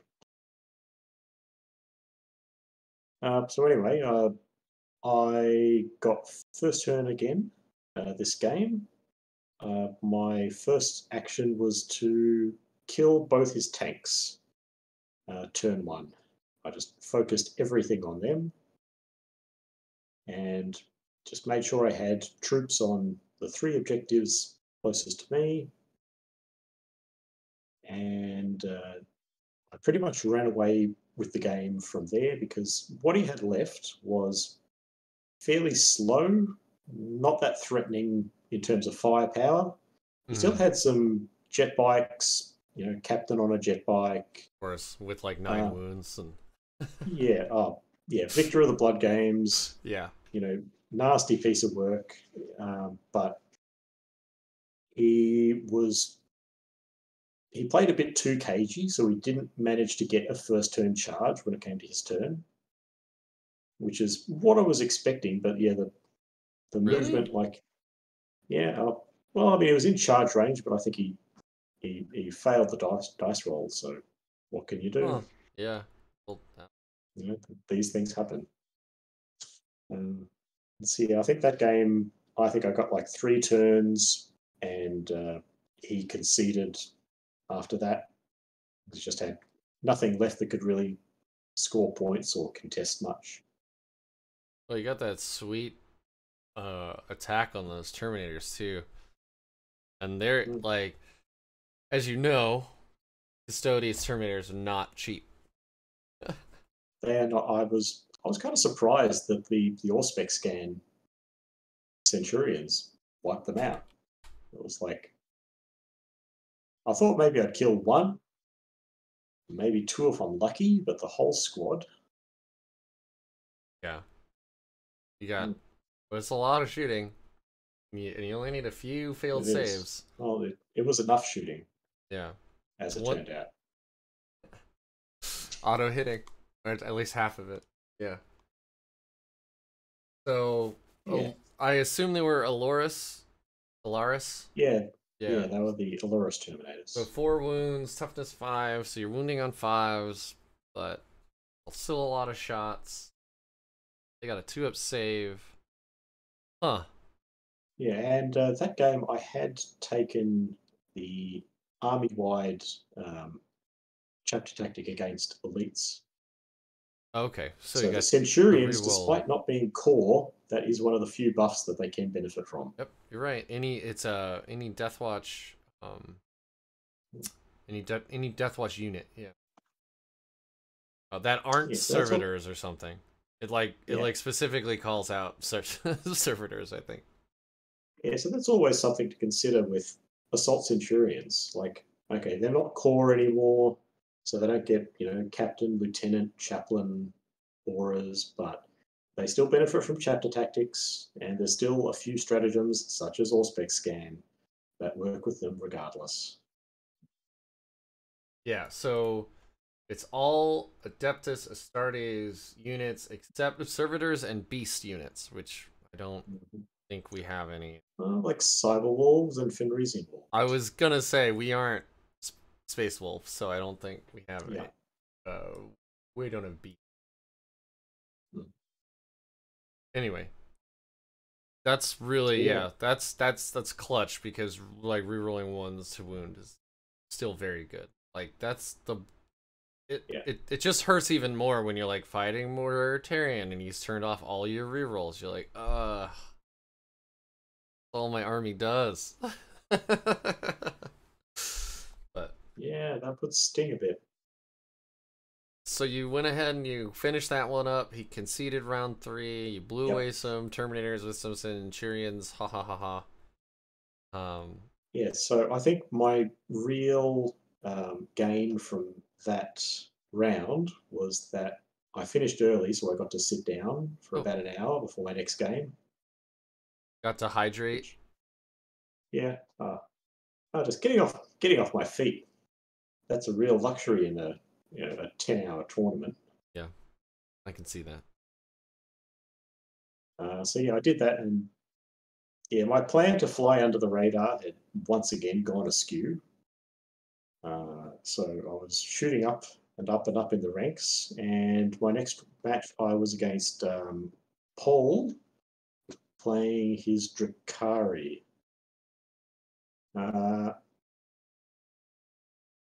Pretty standard Druhkari list. Okay, the really interesting thing about this game was it was using another non-standard mission. Okay. You're going to like this one. This is crazy. I liked the other one. Oh, no.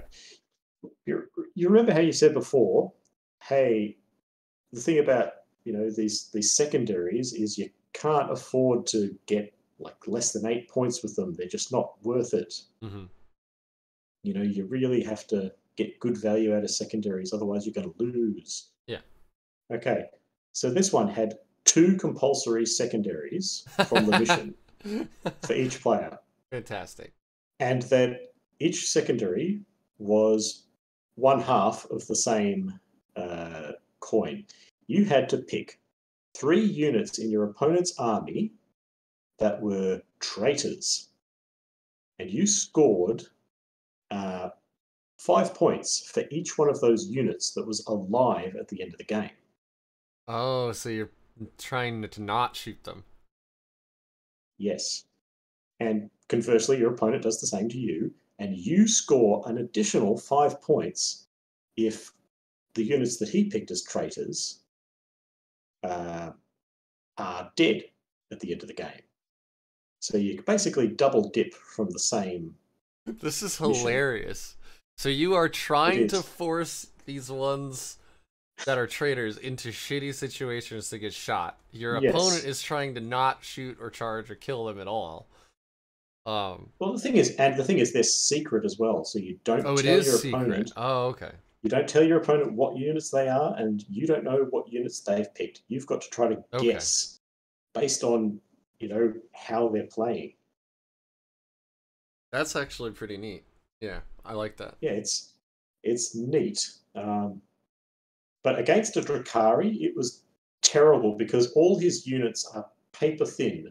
Like they hit like a truck, but they die to a stiff breeze. Yeah. Toughness 3/1 wound. No, like 6-up save. Yeah. Yeah. So I had to try to pick units that I could either ignore or fail to kill somehow. And you couldn't pick characters under 10 wounds, or named characters was another restriction. Okay. So normally I'd pick characters because they're usually the last thing to die in Druhkari armies. Drazar's the traitor. Yeah, otherwise you'd have games where someone would be like, oh, well, I picked Centurion. Yeah. My plan was to ignore him anyway.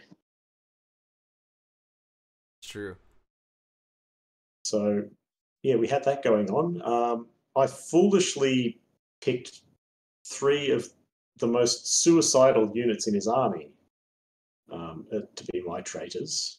I picked he had a unit of Hellions and 2 units of what are the ones on jet bikes? Raiders? What are they called? Scourge? Something like that. Scourges have wings. Are you talking about Venoms? No, the ones on the jet bike riders. Oh yeah, I don't even think I've seen those in a Druhkari list.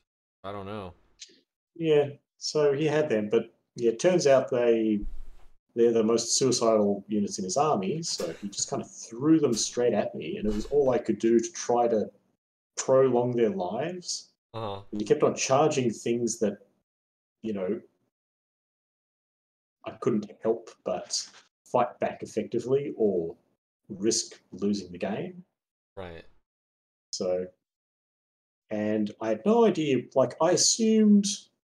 thought, well, what's he going to pick in my army that he will think is going to survive at the end of the game? no matter what he does. I thought, well, he might pick my kill teams if some of them are off, holding back objectives, but maybe he'd pick my dreadnoughts. And I think if I was in his shoes, I would have picked my dreadnoughts because they're probably the hardest thing for his army to kill. And if he was focusing on, the mission and everything, he could easily survive the game and just try to ignore the dreadnoughts and still come ahead in points, is where I was coming from. Right. Now, it turns out I guessed wrong.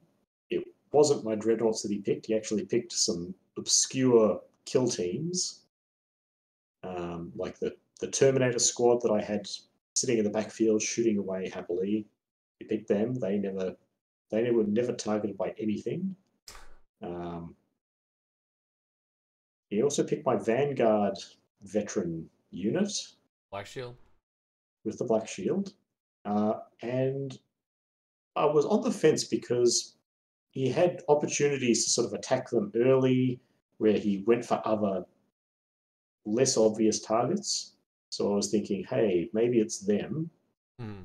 But then he charged them with some, like his Hellions later and did a bunch of wounds to them. So I was thinking, well, that can't be right because he's making an effort to kill them. Turns out that was some clever psychology. Yeah, it was a ruse. A clever ruse. I was bamboozled. You were bamboozled. I fell for it. And I think his third pick was my Corvus, which, as I've been saying... That's a good choice. Yeah, that's actually it is a good choice because it wasn't that impactful to this game. It kind of flew off in a corner, and I think it basically picked on a group of warriors holding an objective and just shot them up. And that's all it really accomplished that game. Which it probably would have done way better if it had the twin assault cannon. Yeah, it would have done it in one round instead of two. So anyway, end of the game. I had managed to bully him pretty effectively, though. I blew up his raiders and sort of murdered everything that I could get my hands on using the dreadnoughts. They were really tough. I think he managed to kill one of them by the end of the game, but they did so much damage to his army in the meantime that it didn't really matter to me. I'd ran away with the primary game. I think he scored 5 primary points the whole game. Wow. Against Druhkari? Yeah. Wow. I killed him too effectively, so he could never really hold anything. Yeah. Yeah. Yeah. But then when the secondaries came up, basically I got 0 for both my secondaries, and he got 15 for both of his. Which surprisingly still wasn't enough. The primaries did the game for me, and I think my third secondary was I think I took Oaths of Moment. It was always a good one for Marines.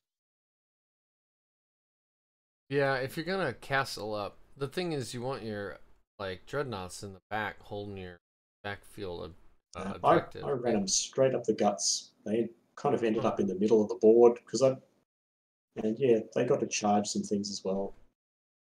Huh. Cool. Yeah. After I started popping the raiders, he didn't have as much left that could threaten them because he was really relying on those disintegrators, dark lances, and stuff. Yeah, and your plus one to hit from the auspicator, and then rerolling ones to hit captain makes those dreadnoughts really deep. Yeah. And you might as well overcharge them. I did have some good anti-Druhkari tech choices built in. I mean, I think most people still do. Yeah, the auspicator, it's good. I learned at this Tau game. It's really good against Tau. Because they bring battle suits, and all battle suits have fly. So if it's not their troops, I'm getting +1 to actually hit it. Now I'm effectively Custodes with my eliteness of my shooting. And that's just insane when you think about it. You know, drones, you're getting +1 to hit. Battle suits like Riptides, Crisis suits. Don't think stealth suits. I don't think stealth suits fly, but like broadsides +1 to hit. It's an incredible. Yeah, you get a lot of value out of it. Yeah, I mean every face up on a die is worth 16.6%. So you're almost making your army 20% more efficient against Tau. Like that's an insane value. And obviously your whole army won't have the buff, but you know, it's easy enough to buff the still important things, which in my case is 2 or 3 dreadnoughts. You know, and with the amount of guns each one has, they can get a lot of value out of that. A lot. Yeah, I mean, Broadside. the Death Star is still, you know, alive and strong in 9th edition. So, you know, force multipliers, they're still the way to get the best value. I mean, yeah, I agree. That's kind of the thing that Space Marines do, right? You have all those re-rolls, so you already have a good data sheet, and then you just make yourself more efficient. Yeah, Space Marines, they're pretty basic that way. They just, you know, they come through solidly. They don't have a lot of tricks up their sleeves like the other factions.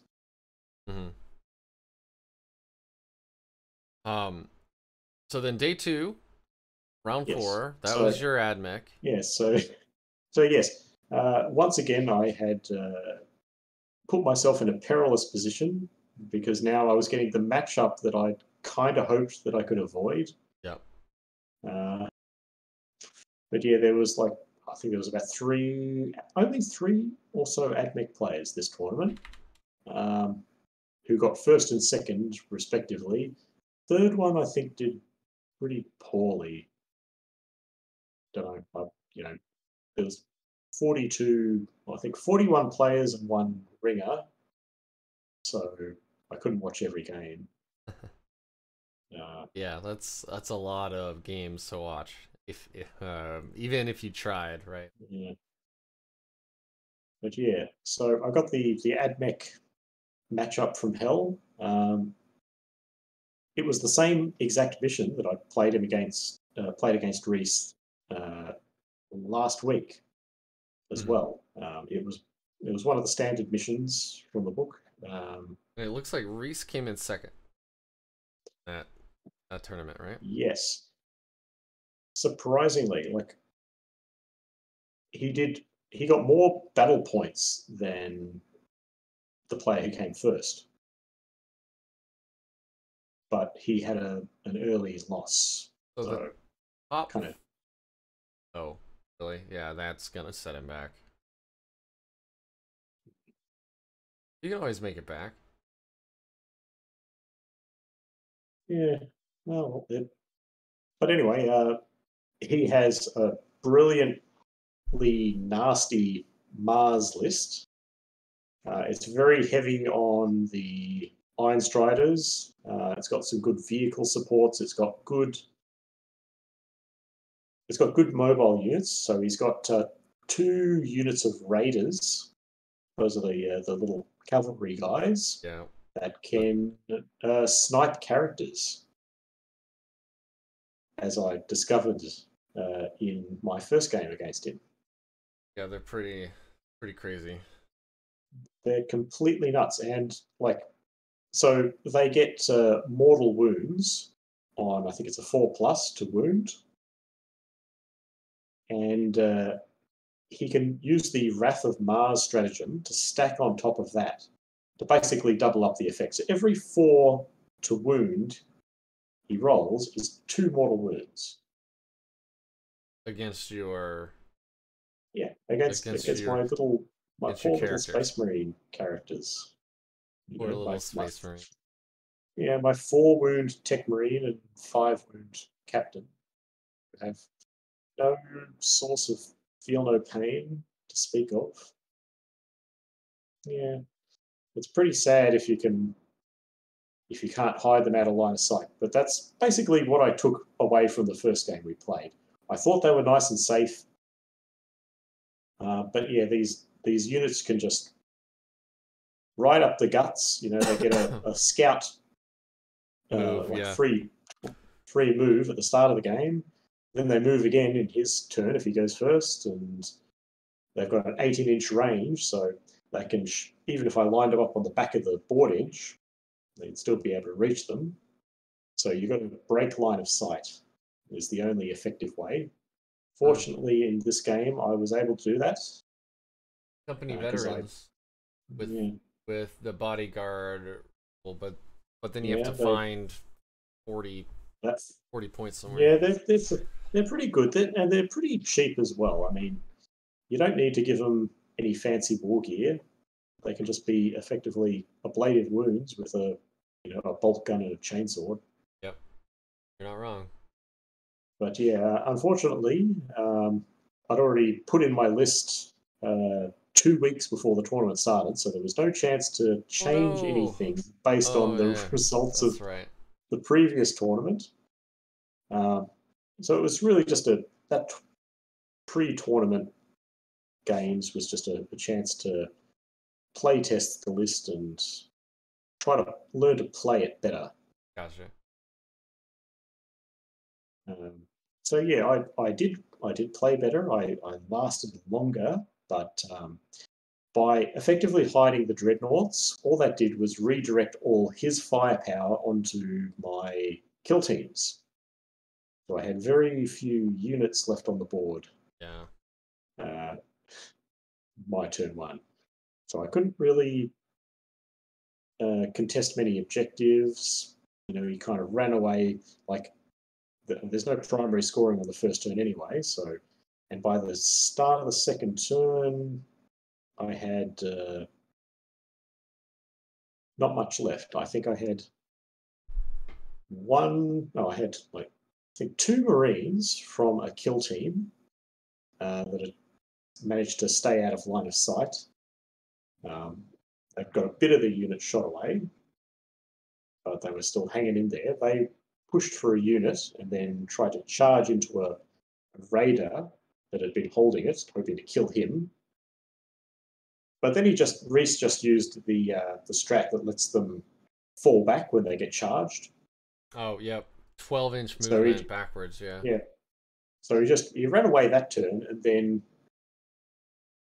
because it was pretty likely that he'd get killed if he stood there, and then in his turn, came back and wiped them out. And the other 2 units I had a Corvus, the Corvus with the Vanguard veterans and the Black Shield inside.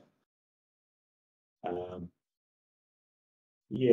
kind of flew the Corvus into the middle of the board to score some points for Oaths of Moment. Jumped the veterans out and tried to charge a group of Iron Striders that I'd wounded a bit, and tried to do some more wounds on them because I'd bring them down as one of my secondaries. So I was hoping to kill some of his vehicles, and every one of them that I killed was worth a victory point. Yeah. But yeah, it didn't work out too well for me. And yeah, enough said. They've just got so much firepower. He was doing the trick with the Taraxi, where he'd jump down, flame the hell out of something, and then go back up into deep strike at the end of the turn. So they were effectively invincible as long as he had command points to keep doing that. Yeah. Which has now been nerfed, but has that been nerfed? So they can't do booster thrust on the turn that they arrive on the board.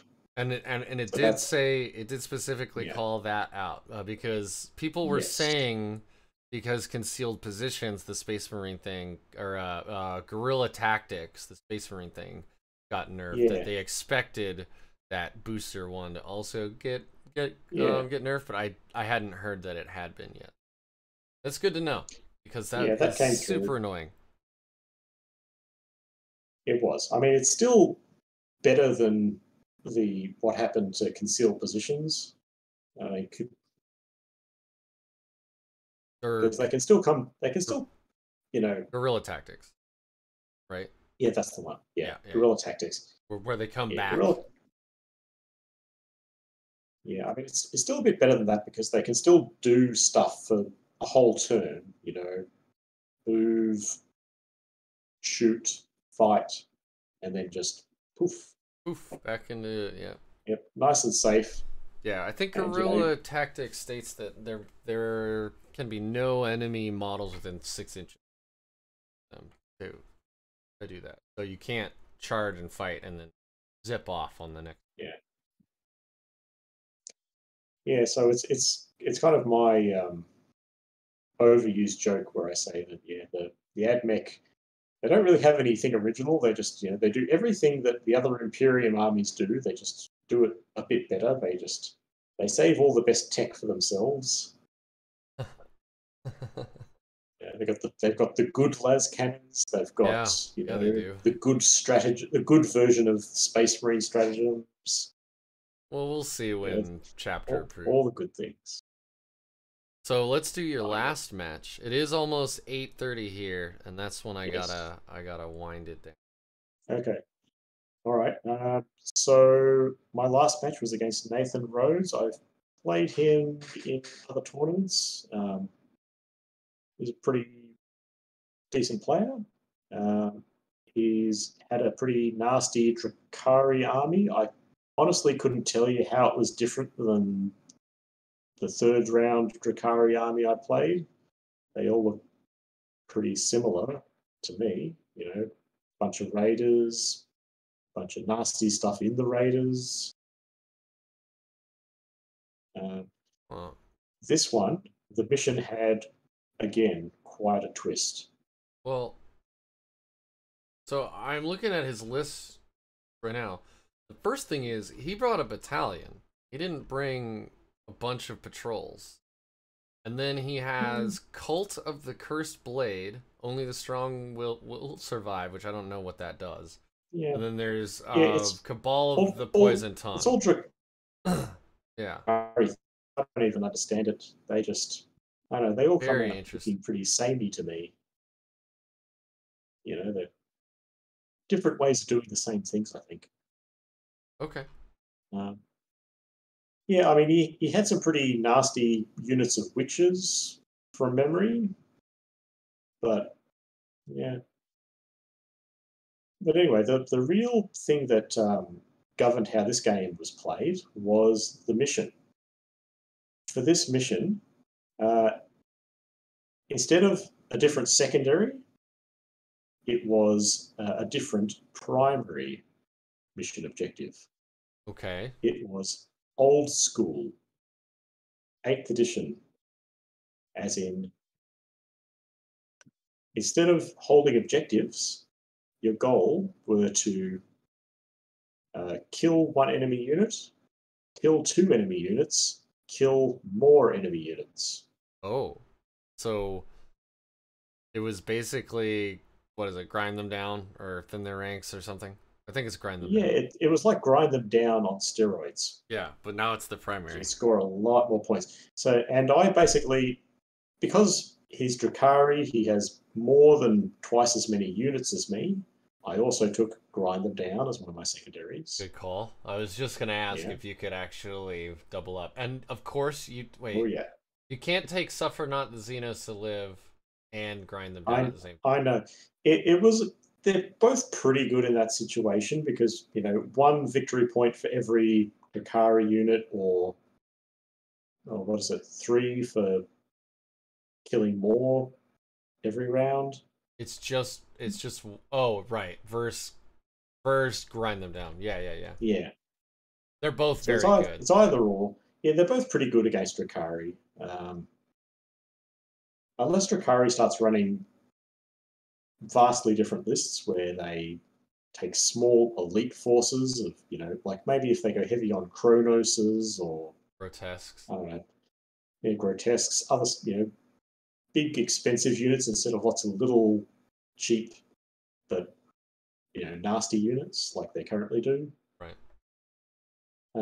So yeah, basically there was a bit of back and forth. There was a lot of death on either side because there was no point holding back. You know, we weren't focused on holding ground or objectives. I think I took engage on all fronts as another one of my secondaries. Which But I that kind of mean, worked in my favour because when I you have got the to sort of chase him around a bit. when you have a Corvus too, like guaranteed, as long as it's alive, you're pretty much guaranteed to get 2 points gauge every turn. That's 10 points. That's pretty decent. So, and that's not including bringing down, you know, anything else to hold another quarter, right? Like your then it's 3 points.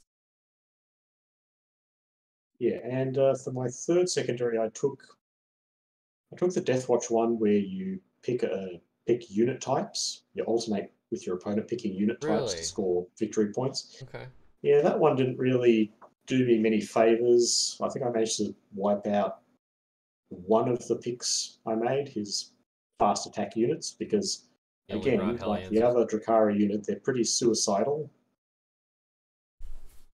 The other one I picked was transports, and yeah, he had like a bunch of raiders and a bunch of venoms, and I just didn't quite manage to kill them all. We Yeah. ran out of He time. had We were 2 Venoms running. and 4 Raiders, I think. Yeah, it's a lot, and he kept a lot of them out of line of sight in the first turn, so I couldn't get off too many shots on them. And we ran this game right up to the clock. Oh wow. So yeah, so we didn't get in a full 5 rounds each. I think we only played to like 4. Still very cool. But yeah, it was different. It was very nostalgic. Um, but yeah, against Druhkari, I think they had their work cut out for them in that scenario. Hmm. Yeah, I don't envy being in his shoes. So yeah, yeah, there was a lot of back and forth killing, but again, the numbers just favoured me in Yeah, that game. that's actually kind of neat that they did one that was like ode to 8th, where it, I like I said, I only played like 1 game at 8th before 9th out, so I don't have a lot of edition experience. It was a mirror matchup. Guy was very nice. I met him on a Discord channel, and he fired up TTS, and basically made like a literal mirror of 2 different Necron armies. That way, he's like, now we get to fight a little Yeah, bit in the shooting. Now we get to do a little bit of melee. Now we get to do a little bit of like he gave one of the warlords some psychic powers, even though I know that they don't have it. But he wanted me to play with psychic powers and stuff. That was my only 8th edition game. Everything else has been okay. 9th. So I have no 8th edition. Mm. I have effectively no 8th edition experience. Yeah. Oh, look, I can relate because I had to deal with players all throughout 8th edition referring to, how things were different from 7th edition, which I never played in. Right. So, I mean, that's just anything with a version, right? I mean, I played World of Warcraft for years and years, and folks would always compare the current expansion you're in to the old one to the one before that in vanilla and all. It's like it's the way the cookie crumbles, right? I mean, folks compare cars made today versus cars made in the 70s, and just it's just we like to compare things, put things in buckets. It's a human and that way you have shared experiences or at least some context, right, for like how things have changed. right. Well, I hope all my 8th edition anecdotes help put some things in context because, No, you've been yeah, great. I played Deathwatch a fair bit in 8th edition. I've been playing it, I think it's now 4 tournaments in 9th. Mm-hmm. Yeah, coming into this edition, I was always planning to pick up my Space Wolves again because they're now they're a bit better than they were. But yeah, Deathwatch just seemed easier to get back into, and I've been having a lot of fun expanding my Deathwatch army because it never used to be a whole army. It was Right. just a detachment, a really nice elite detachment that would do amazing things. But Yeah. now it's kind of grown, and yeah, it's surprisingly Deathwatch is one of the most competitive Space Marine armies. I mean, I don't think anybody saw that coming. Well, not that long ago, the amount of like naysaying about how terrible we Yeah. was Oh, rampant. look. Absolutely rampant.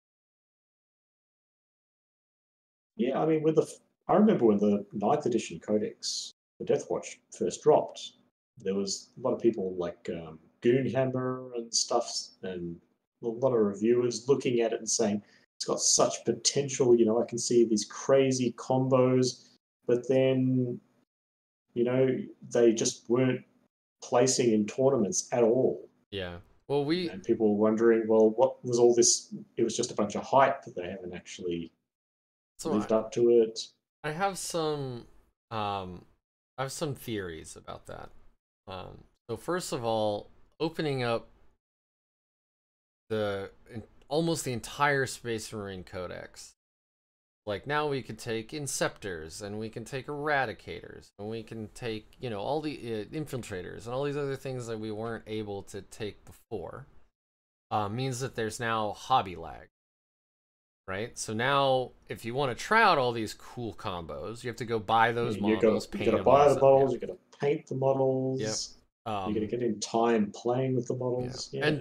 And things like Tabletop Simulator help take a lot of that out, so you can kind of see the way that metas might change, but it's not the same as seeing the actual results at a tournament. Right? So there's that, and then there's also this whole COVID pandemic thing that like shut down factories, and folks were like, quarantined at home, so that made the hobby lag worse. And then third point, specifically towards Deathwatch, is they made that Gravis army specific kill team, the Indomitor, and they required you to use models that didn't exist. So you had to wait till the Kill Team Pariah Nexus box came out, and that was only like what, 3 months ago that even came out, and our supplement has been out for 9 months. It was one of the first supplements to drop. Not codexes, but the supplements. It was one of the first ones to drop.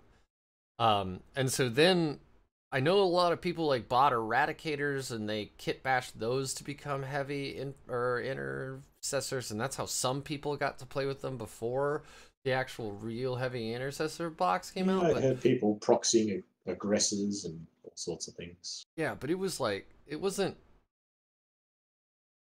good. Like all of those things combined to really make it so. And then the last thing is Deathwatch was always a niche army in the first place. Right? Like not a lot of people ran them before 8th, not a lot of people ran them in 8th. It's not like Ultramarine. Oh, Ultramarines are really good right now. Okay, well, 40% of all Warhammer players have that like ready to rock for the most part, right? And obviously that's an exaggeration, but it's not like, it's not a well-known, like super well-backed popular faction. I mean, even Druhkari had that too. Like Druhkari have been bad for a long time. And then in 9th they got so good so fast, and folks were buying up or spending exorbitant amount of money on models on eBay or all that stuff so that they could have the latest, greatest, best army. It's funny. I can like some of the best Deathwatch players that I can think of. They're just playing other things at the moment. Like they're kind of spoiled for choice, I guess. Yeah. There's a lot of like almost everyone seems to have more than one army these days. And if you're chasing the meta, you've always got that option to go to the whatever's strongest or whatever suits your playstyle better at any given moment. So yeah, like I know one guy, like Dean Simbeck. He's a great player, but he runs Chaos more often these days. He used to do a bit of Deathwatch back in 8th. Or like I mentioned earlier, Stephen Box. He was kind of one of the OG cheerleaders for Deathwatch in 8th, and he kind of switched over to, or he went back to his Harlequins and other things. He just kind of chased the meta in a different direction. I mean, So, there yeah. have been the like Discord has really changed things for me. Like since I started to get involved in the faction specific Discords, because you have players from all over the place and all of these metas with all of these experience like differences, right? You end up with people like Z, who I interviewed just yesterday, Deathwatch SH, who took second in the East China Open GT. He's been pushing people to like try out Ass Blasters in Deathwatch for a long time. And he's explaining why. And so I like Hell Blasters. I think they're cool models. I threw them together and I'm like, oh my god, yeah, this actually does, like, this is really cool. This really works in a Deathwatch, because like we can make them troops. They're protected by a Blade of Wounds, right? Like they're it's just all those things that make them bad in most other chapters make them good in our chapter, right?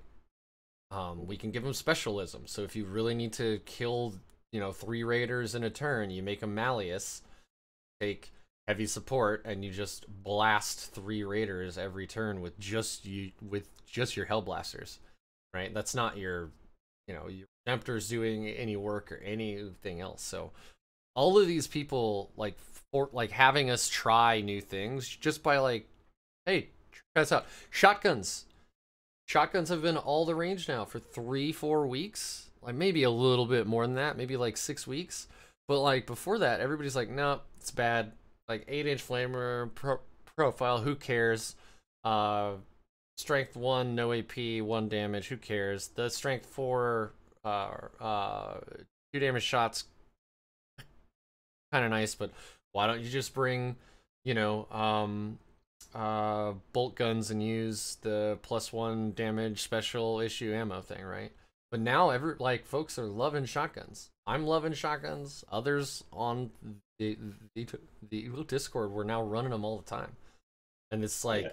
And these are things that existed when the supplement came out, so they've been laying dormant for these 9 months, and then suddenly, bam! Everybody runs. It's funny because the Deathwatch as a faction, they haven't grown in popularity or in power because of any buffs or or because their opponents getting nerfed or anything like that. They're not relying on any points decreases. If anything, they've been affected. Yeah, the whole time. Yeah, they've been hit by the same points increases as the other codexes. Yeah, and then you get so many different builds too. Like a list I make, and a list that there's a lot of diversity. Like you've got choices. Before there used to be one way to run veterans: Storm Bolter, Storm Shield. And you were nuts if you took anything else. Yeah. And now it's like, well, you can do bolt gun, Storm Shield. If you want a tough guy who's can do a bit of shooting, you can do Storm Shield Chainsword. If you want a melee focused guy who's really tough, you can do all these options. You've got bolt gun, chainsword for cheap and cheerful but good in melee, shotgun. I mean a 20-point Deathwatch veteran is better than an intercessor. The leadership's higher. They have a chainsword, so they have 1 more attack over a normal Space Marine. And their bolt gun, I mean, I guess the base profile of the bolt gun is worse, but if you just use the -1 AP plus 6-inch range special issue ammo, it's just as good as the normal intercessor gun. But now if you don't need that AP or whatever, you can just +1 damage, which makes it way better than an intercessor gun. So, or +1 to wound, that can be huge. Like going from 5s to 4s or 4s to 3s is enormous for your value. So I think you're right. Yeah, like there's so many different ways to build everything. The kill teams make things so neat too. Like, you know, you can have a entirely melee based Proteus kill team. You can have you know, you can do that thing where you know, I'm just gonna combat squad this with a bunch of bikes and a bunch of Vanguard vets, and then I'm gonna have some cheap, you know, OBSEC, you know, objective holders, or no, I'll throw I'll throw shotguns on these guys, and now I'll run them all over the board and be super obnoxious. You know. Yeah, look, the way I see it is that the kill teams, their strength is their versatility. So you can make them be whatever you need them to be to fit around, you know, whatever else you've taken in your army. I don't think they're necessarily the strongest thing. Like you wouldn't build an army around these big kill teams the same way you might have in earlier editions. I think you still need to have some strong armor in your options in your army, such as, for example, dreadnoughts. I mean, I think dreadnoughts have got too many things going for them at the moment to miss out. It seems like every competitive Space Marine army is looking at Redemptors and Relic Contemptors. Yeah. And you're nuts if you pass on those for just more infantry, because as versatile as the Deathwatch infantry is, yeah, they're just not a dreadnought. It's true. I mean, toughness 7, 13 wounds, great weapon choices, good stratagem support. Like Wisdom of the Ancients, their core, they get their own buff. You know, so if you lose a captain or you have one on a flank or whatever, it can buff itself and everything near it. You know, they're good in melee. Yeah, they're really scary in melee. They're built for buff stacking. Yeah, and you can heal. You can heal them with a tech marine. You can awaken machine spirits with a tech marine. Yeah. Core. Yeah, so they got some. They got just crazy good synergy. Yeah, for sure. I'm loving Deathwatch, man. I really am. I'm almost kind of sad that the Grey Knights Codex is coming out, because once that does, like, I know I'm going to be riding high on all my Grey Knights, but maybe what you were saying earlier will come to pass, and you know, the game will become more soup friendly. Oh yeah, hey, so, ooh, you know, that would be really interesting to run. Yeah, my Deathwatch or Grey Knights. Why not both? Why not both? Oh man, that would be bonkers. Go just a real Inquisition themed army. Well, that was the joke. Is so I bought Grey Knights. I started my army by buying an old army off of a friend who they hadn't played since like 6th or something. And then when I started buying Deathwatch, my friends are like, well, now you have to buy Sisters, because then you'll have all 3 of the major Inquisition Ordos. So I now have 1,000 points of a Sisters. Take a few Assassins as well. Got 1 Vindicare, that's it so far, but yeah. Well, it's a good start. Terence, thank you very much. This was a great talk. It's been almost my pleasure. I always love talking about 40k. It's one of the highlights of going to tournaments for me, is being able to chat about 40k to other players. I can imagine. Like, I'm such an outgoing guy. I can imagine like almost going to a tournament just to talk with people.